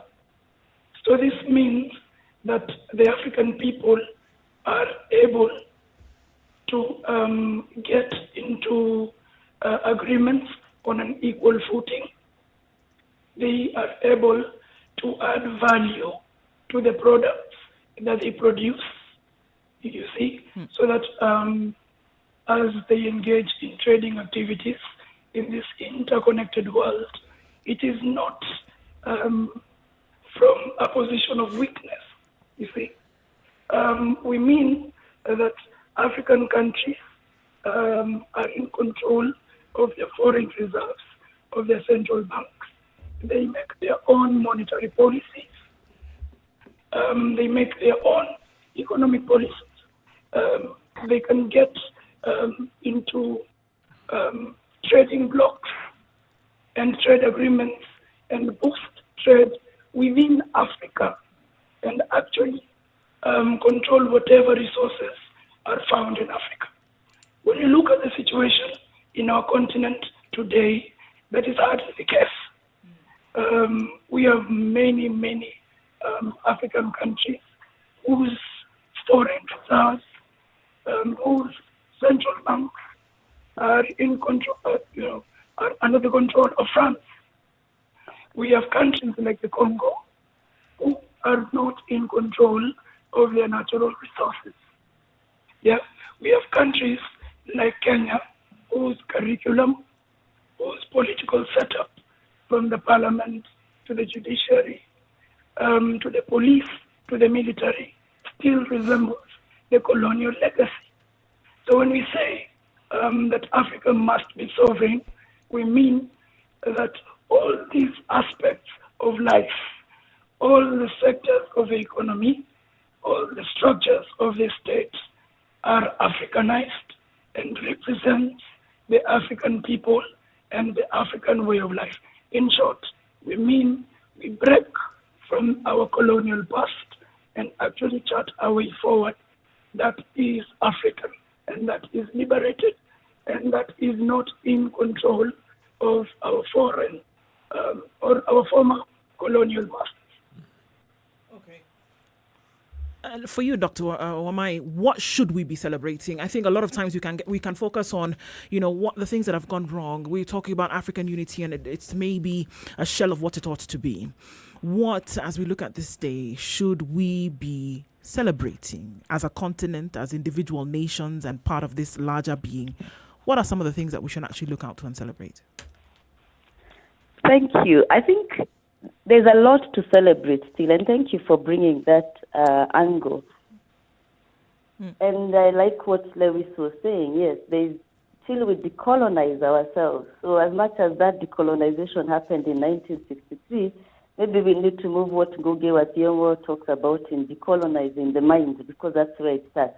But going back to your question, I think first at the African Union level, I have seen a lot of progress in terms of how do we bring the African peoples, because actually that's the mandate of the African Union. It talks about the peoples. So you and I and all the individuals, how many are we? 1 billion people in Africa. And one of the things they are doing, and maybe they've done well, is the the Continental Free Trade Area that was signed 2 years ago. And now the implementation has started. They have a secretariat in Accra. And I'm happy that Kenya actually was the first signatory to that union. So if we can have a free trade area across Africa, even these divisions we have, even the conflicts within African countries will end, because a young person who is busy thinking I could make money from diamonds, I don't know, where in DRC, will want to probably go and do business in Lagos or in Nairobi if business is doing well, Or look at the way we have so many young people in the hair industry from Rwanda right now in Nairobi. It's exciting. Of course, there's a lot of xenophobia, like you saw the other day with Ugandans being fought in Mlango Kubwa. And so those are also the things that state. Like I expected the president to say something about it, and he did not. Because we cannot be talking about a free trade area, actually the East African communities even beyond a free trade area, because it's even free movement of goods and services, so even people and labor. So African leaders also need to start talking the talk, not just signing documents, telling them, look, this is now, we are the same people. The Somasais on Tanzania side and Kenya are the same. same to the Somalis on both sides, or the Oromos north. So we need, so I celebrate like the free trade area. I celebrate art. And this year, remember, the African Union theme for 20 Africa Day is celebrating the creative arts industry.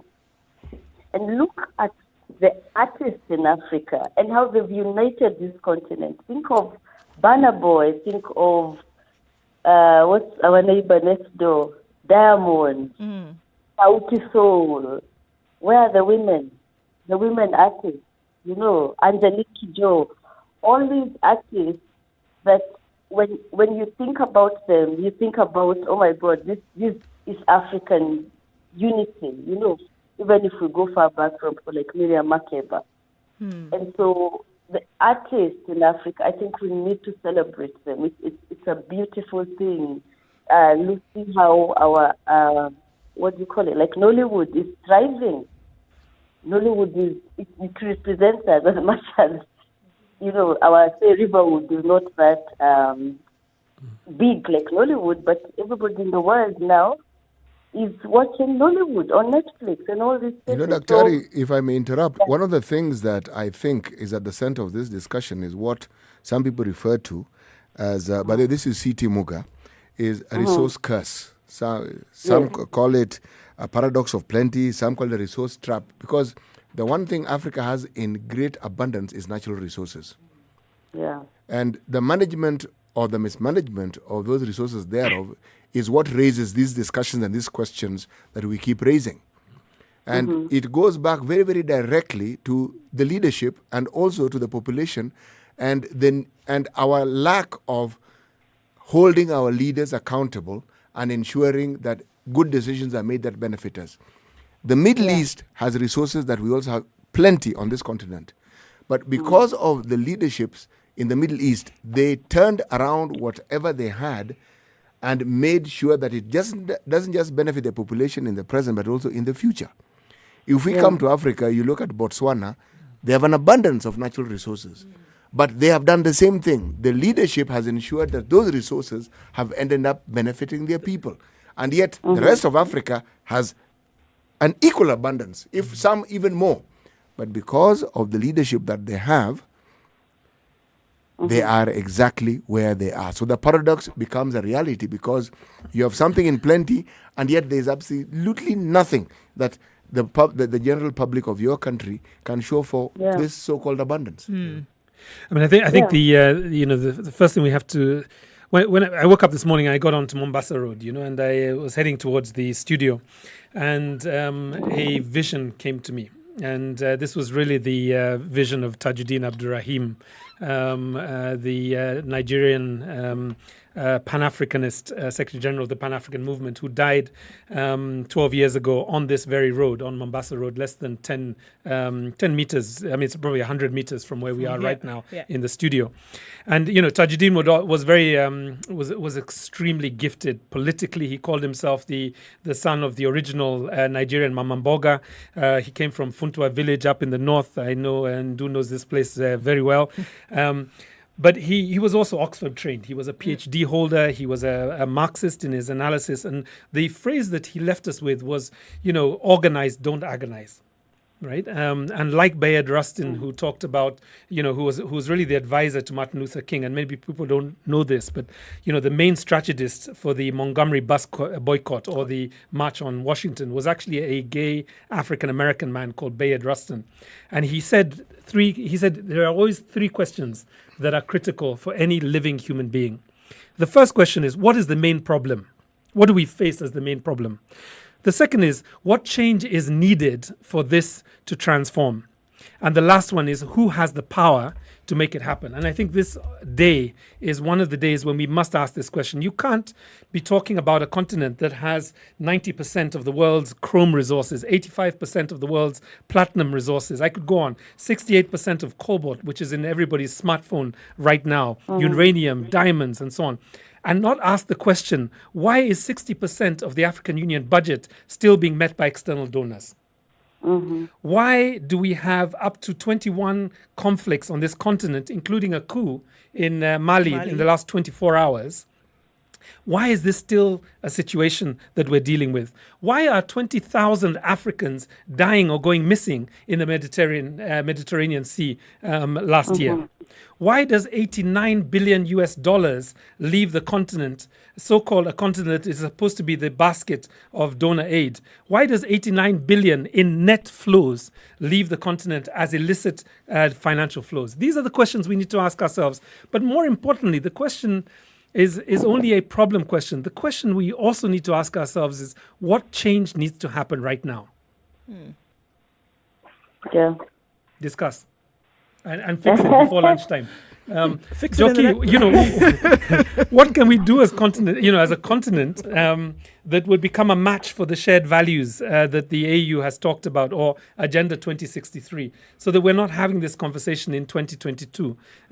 We are actually able to identify some successes over this period. And I think, Jockey raised an important one about the African Free Trade Continental Framework.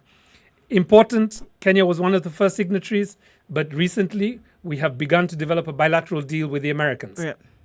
Right? So is micronationalism the first virus to Pan-Africanism? Well, South Africa also did the same thing. They also have a virus. Yes, they do. Yeah, we're among several countries with viruses. In good company. Yes. But that's the question, really. Are we pursuing national interests at the expense of a continental interest? Yes. And I think you realized before Trump left, Kenyatta was trying to sign a deal for AGOA, the free, it's called what? African Growth Opportunity Act. Yes. Yeah, so again, doing bilateral business, and yet we've already signed the free continental trade area. So of course states are driven by self-interest. But yes, we have just the challenge that Irongo has raised. It's about leadership. How do we raise the consciousness? And that's maybe even what we are doing right now.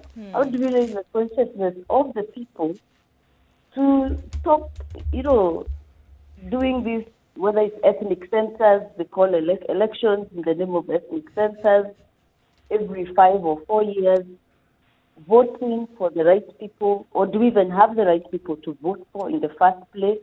Because it's really, really, really sad. I think it's just last month, other people capsized in the sea in Libya, trying to get out of the continent. And if I was a president, it would be the saddest tale. It's really sad. It is. That young people have no hope. Can you imagine? No hope. Well, if you want to look at it differently, that young people would rather risk being on the sea, facing the possibility of death, than remaining in their current situation in the countries of their birth or existence. Yeah, you should resign. If you're. Did you say resign? How many African presidents have you heard of or have been known to resign? None. Precisely. There you go. It's a conversation that must continue. We go on to continue talking about, but at this point, I want to say thank you very much to Louis Mahanga and Dr. Njoki Wamai for talking to us this morning. Africa Day is celebrated or commemorated today, but the issues must be discussed every day until we get to a point where we're having our heads above water. Thank you very much to the both of you for joining us in the Situation Room this morning. Thank you. Thank you very much. Thank you.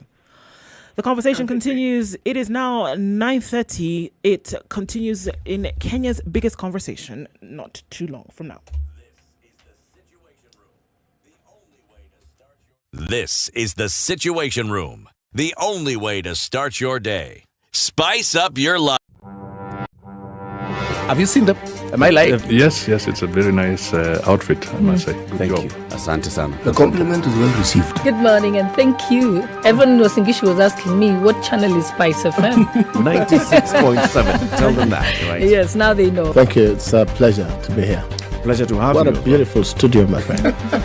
I've been to other radio stations, but I've never seen anything like this. Thank you, and it's very nice to be in a modern studio. Absolutely brilliant.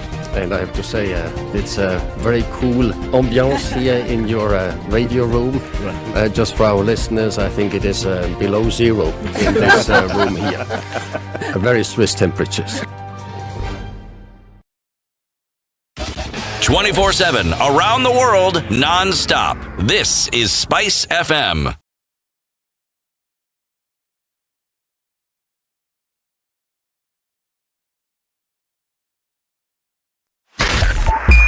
Spice FM. Nyeri.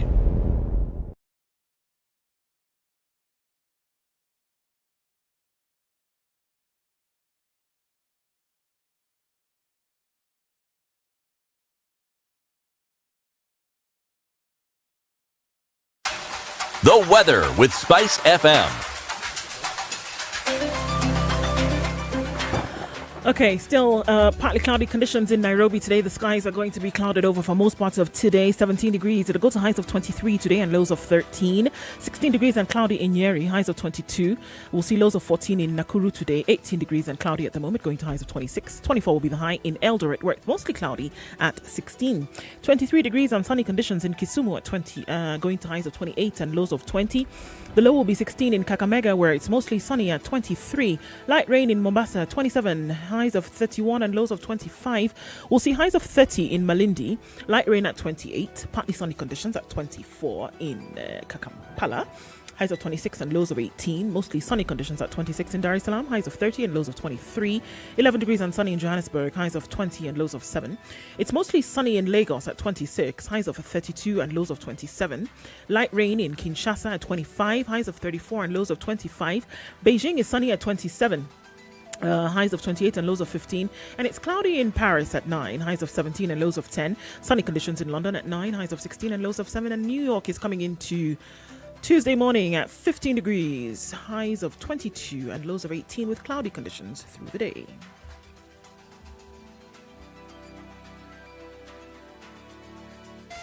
Spice FM, Malindi.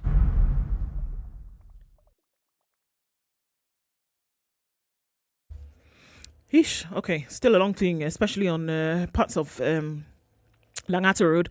Folks are jam-packed, basically all jam and no butter. It's not going smooth at all.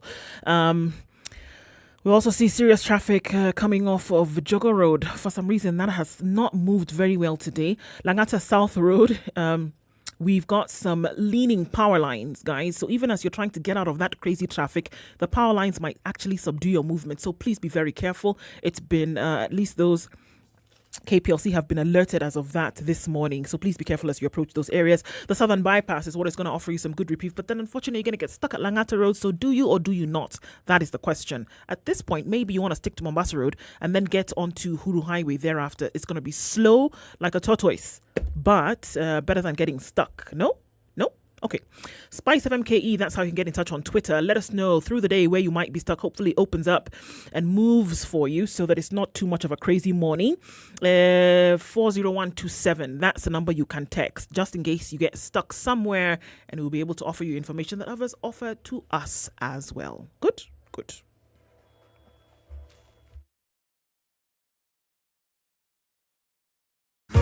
Yakari shirini safari anza ya kutunganisha kama Wakenya.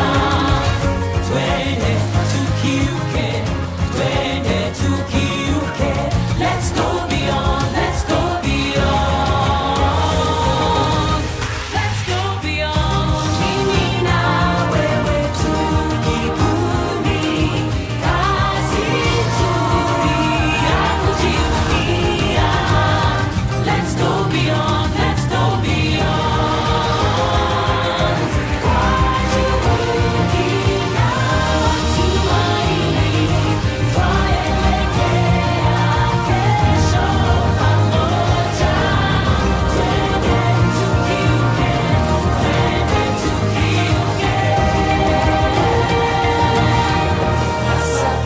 Safaricom.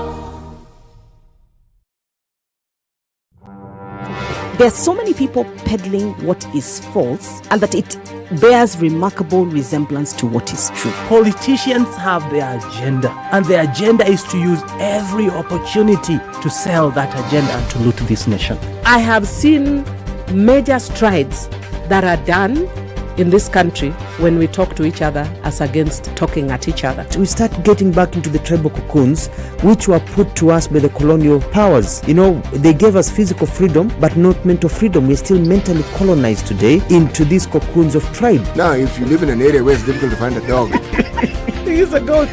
I kid you not. In which part of this country is it difficult to find a dog? So that you resort.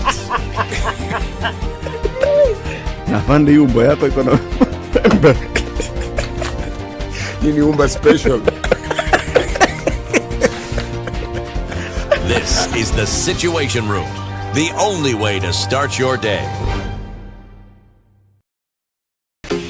Koome na happen na Safaricom Home Fiber. Stream movies non-stop at home with the best fiber internet speeds in Kenya. So Dial star 400 hash and get connected. Home ni mali ina happen, right? And Safaricom is making it easier with the home fiber connection. A lot of things happening at home, especially over the past 1.5 years.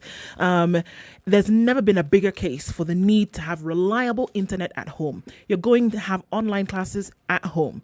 Education has taken a place at home because of the pandemic. So you need access to internet, and it's playing a very big role, and it's actually quite effective. So Safaricom Home Fiber, 8 Mbps. As the bronze package for 2,900 shillings. And, you know, you have access to the internet that allows you to continue with your schoolwork. It continues with your work in the office because, you know, a lot of meetings are taking place at home. Also, your entertainment, whether you're watching football, whether you're watching your favorite movies or series, Safaricom making this easier. And the 8 Mbps is actually good for you to do a lot of these things. Safaricom wants to reward one of you today. Whether you're an existing customer for your loyalty to be able to continue to subscribe to this service, or you're thinking about getting on to the bandwagon and being a new subscriber, one of you will 3,000 shillings today.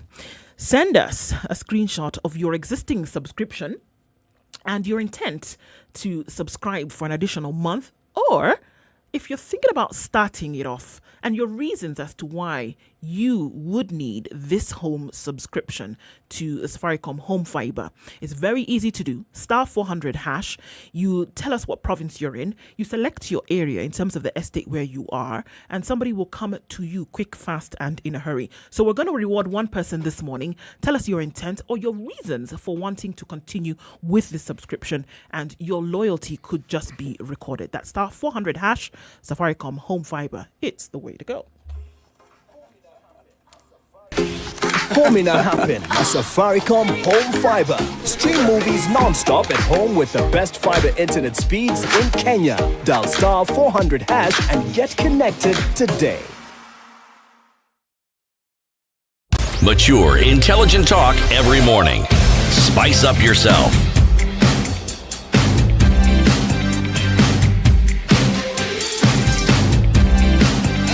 Mornings done right. This is 94.4 Spice. We've been having a conversation about Africa Day today in the studio with myself, Njoko, and C.T. Muga, and Irunga Houghton, who has been our delightful guest host for today. Celebrating Africa Day, and something that you said struck Irungu before we went on break. And what is it that we can do? These problems have plagued us, it seems like, forever. That you have a continent which has inarguably the highest amount of resources on the globe, and we still are the runts in terms of development, in terms of resources then allocated to country. We're not able to get our acts together as one unified body on the continent, whether it's the AU, whether it's whomever, whether it's regional bodies, have not been able to actually cut the mark. How does it need to change today? We're not asking about, in another 5 years, will Africa be the continent to watch? No, we're talking about today. It needs to happen today. None of this inspirational talk about, don't worry, when you grow up, Africa, this is what it will be. No, today. Absolutely. I mean, I think the question you ask depends on who's asking the question. So if you're a spectator on Africa, You can get into Afro-pessimism, you can get into Afro-optimism, you can go in all kinds of directions. But if you're a player, then it's a different conversation, because it means that you are beginning to ask the question that, I posed at the beginning of the last intervention, which was, Bayard Rustin would say, there are only three questions you need to ask. What's the main problem we need to fix or transform? What is the change that's required, and who has the power to make it happen? And you apply that to a continent, it becomes very clear as a player what you would need to do. If it is, for example, advocating for vaccines for the continent, that becomes a line of focus for organizations like the People's Vaccine Alliance. If you are essentially just wanting to celebrate African creativity, which is the theme of the African Union, then, a very simple thing. For those of you stuck in traffic at the moment, just switch. Actually, let me be careful on that one. Don't turn away from SpiceFM. But after we finish the Situation Room, if you can switch to listening to African music, right? Spend a day just celebrating all the wonderful musicians that we've got out there, and just honor them, celebrate them. If you are interested in read a book about what's happening in Africa today. I mean, I think there are many ways that people can express themselves that do not leave them in the position of being a spectator, but being a player. But I think the other thing that I would like, for me personally, it's taken 30 years for me to see African women occupy global institutions in the way that we have at the moment. So domestically, we are very proud of our Chief Justice. We're very proud of the leadership, the women's leadership that we now see in the judiciary. Perhaps there's an opportunity for the executive in 2022. Maybe we could look beyond the men that have traditionally come to serve us or serve themselves, and begin to think about the possibility of a woman president. And that could be an interesting conversation nationally. But let's just stop for a moment on Africa Day and just recognize that we have leadership at the level of the undersecretaries and the director generals of the United Nations at the moment. We have Ugandan Winnie Byanyima, who is the undersecretary and leads the UNAIDS. We have the Nigerian Amina Mohammed, who is the deputy secretary general. We have the South African Phumzile Mlambo, who is the undersecretary general of UN Women. And the most recent one, we have the Nigerian Ngonzi Okonjo Iweala, who is the Director General of WTO. There has never been a moment like this in the history of the United Nations or even in global leadership, that you would have so many competent, progressive women who are one heartbeat away from the Secretary General of the United Nations. Now, we are waiting for another AU chairperson, but I think we have to recognize on this day that we have something that is really powerful in history. That you mentioned it, talking of leaders, women leadership on the continent, simply need to go to our neighbor Ethiopia. Their president. Yeah. You see, somehow, in my mind, the advancement of women in key positions on the continent, to me, is one of the greatest signs of the advancement of the continent. Meaning, moving away from a traditional way of looking at the way, just the sphere of leadership, whether it's political, social, cultural, and how inclusive it has become. That mind shift, to me, is the greatest advancement that we have made. And that mental shift, that is the stride that actually leads you to the progression that we keep talking about. Yeah, absolutely. Because the changing of the way you look at life and the way you think is what leads to the change in behavior. Yes. I mean, looking south, Tanzania, for example, and the breath of fresh air that, President Suluhu has brought to the Tanzanian context, I think for many of us is another great example. But then you do have all these, third-termism presidents. You have not even third term, like 25 years plus in office presidencies across the continent. And I have to say that most of them are male. Very few of them are women. So I think there is a moment here where we actually have to celebrate on Africa Day women's leadership. We do. It's remarkable. And you see, if you simply look at, say, for instance, our constitution, which in my opinion was perhaps one of the greatest breakthroughs that could have represented advancement on this continent. Why do I say that? When you have something that we have debated and has almost led to a disbandment of our parliament, the two-third gender rule, okay? Remember, the vast majority of people who actually passed it to the stage where it got to were men. So it tells you that even the men have progressed in the way they look at things, and they realized the importance of not just including women, but having it enshrined in the Constitution so that it isn't left to the whims of those who are in power. It is actually a constitutional requirement. You know, even as these things are happening, you know what I think is absolutely important is that we need to pay attention to the moment, because it could be a fleeting one, and then we will not be able to grasp the lessons that are being made right now.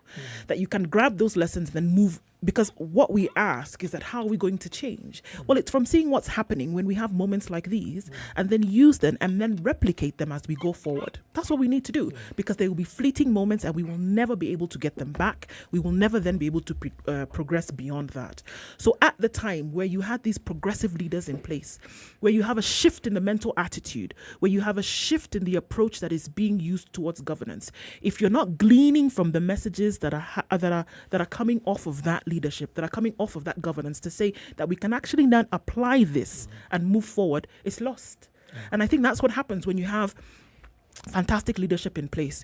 It's not the moment where that individual sits. It's what are you able to get from that and then apply and replicate for the future. That's what that is important. So if we're not paying attention to these moments now, it's unfortunate, but they will be lost.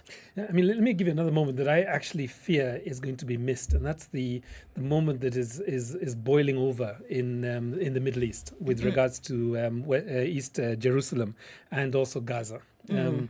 I mean, you know, Africa Liberation Day, as I call it, because I came to Africa Liberation Day back in the 1980s, and this dates me a little bit, and I apologize for those who thought I was much younger. But you know, I come to this, right, you know, from like 40 years ago, when, you know, we used to talk about Africa Day as Africa Liberation Day because it was really about freedom.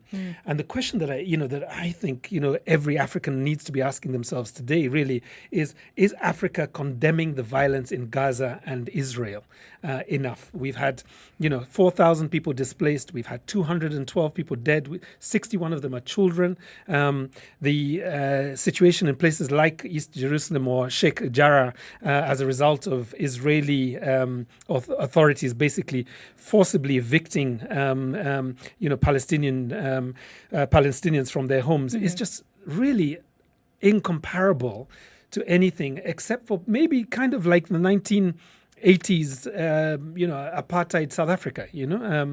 About 3 years ago, I was in Cape Town, and I went to a place called what used to be called District 6, and it's a fairly famous settlement, and it was declared whites only. It was a coloured community, a mixed race community, and in 1983, 60,000 people's homes were bulldozed to make way for white people.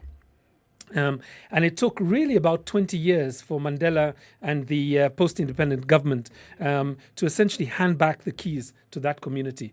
Now, we don't have anything else that is comparable to what's really happening in Palestine at the moment. And I think, as Kenyans, we have to be asking the Ministry of Foreign Affairs to be non-compromising with the argument that there will never be peace in the Middle East until there is a two-state solution and the rights of Palestinians are protected. And that's a moment, really, that I don't want to miss. I don't want that moment to pass without, a very strong African statement that says, apartheid was wrong in Africa, it's wrong in the Middle East.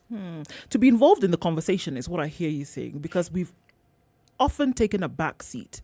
And once you do things like this, once you join what is happening as the globe over and over again, you become part of the conversation and essentially then become a conversation leader. And you then are paid attention to a lot more. And so by the time, it almost would appear to me that you gain some kind of legitimacy when you are serious about the stake that you have in a particular area. That, look, it happened on this continent, we did not accept it, and we still don't accept it to happen anywhere else. So you're part of the conversation, and then you become a legitimate force when it comes to other things that happen. And I think what it does is that it gives you then a leg up when you start to negotiate about things that are affecting your continent as well. Right. So being part of the conversation, I think, is extremely important. We'll take a few of your calls as we continue with this conversation. We are going to hear this morning from Renson. Hello, Renson, good morning.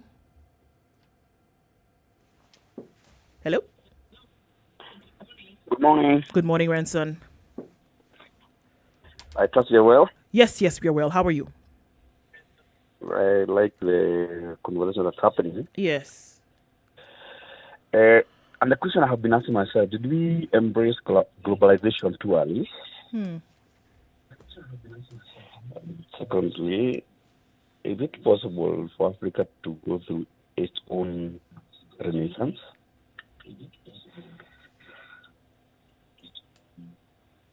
Okay, well, that's a question that you have, Ranson. I think it's one thing we can go ahead and discuss. Is it possible for Africa to have its own renaissance and say, okay, we're working at our own pace. This is the time where we are saying we are stepping out of this old skin and calling the shots, making the rules. Is it possible? Yeah, I mean, I think it's a great question to ask, and I wish that Dr. Wamai was still on the call. I don't think it's possible to say stop the global train. Let's. We want to get off. Yeah, we want to get off and do our own thing. But I know what you're saying, Ransom, which is that, you know, when do we start articulating our own priorities in the international spaces? And leadership in the international community has been weak and wanting in the last 2 years or so. We've seen real demagogic leaders in several countries, essentially, either perpetrating, pushing white supremacist, kind of views, or essentially micronationalist interests. And thankfully, some of them have left the stage as we begin to deal with the issue of COVID as a global issue. But I agree with you that we need to see African leadership not just articulating Africa's interest in Africa at a Pan-African level, but also in the international community. And there is no better place to do that than really the demand for the end to global vaccine apartheid, to come back to a topic that we've been discussing here on the program. Yeah. So I think that's the first thing. The second thing is really, until we start producing or rather manufacturing that which we produce, we are going to continually be net importers of other people's goods and no capacity to export anything that is of value except raw materials that we've been doing for the last 400 years, if not the last 200 years or more. So I think a great question and a great challenge for our Ministry of Foreign Affairs and the African Union as a whole. All right, let's take a quick break and we'll come back and wrap up this conversation. It's Kenya's biggest conversation. This is the Situation Room. This is the Situation Room, the only way to start your day. Spice up your life 24/7 around the world, non-stop. This is Spice FM.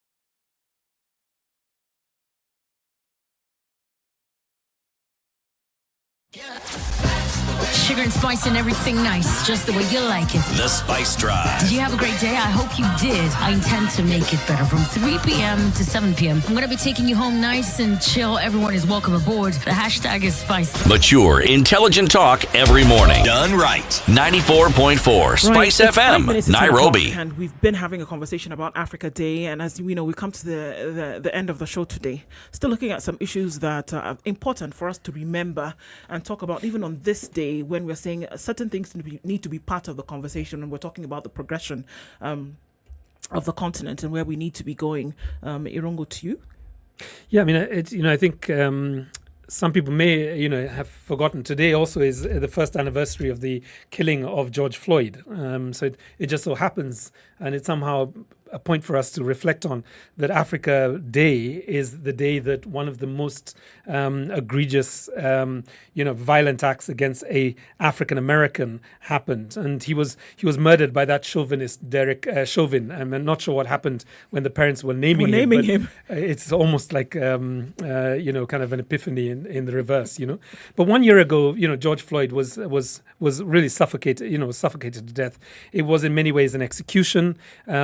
And out of that came, an increased resurgence and a real accelerated call for the end to racism against people of color in the United States, but even globally. If you remember, in Kenya, we had a global day of solidarity with George Floyd as well. Right. And we talked about, the young Yasin Moyo. We talked about, several people who had died as a result of police brutality here in Kenya. And I think it's really important on this day not just to recognize that, violence against black people or people of color is a crime against humanity, but I think violence and crimes against people from poor communities or from humble homes in places like Dandora, Madaraka, and others is also a crime against humanity, and we must never get tired of saying their names or demanding an explanation from law enforcement agencies. And I'm thinking particularly about people like Emmanuel Chaku or Collins of Madaraka, who in the last 2 weeks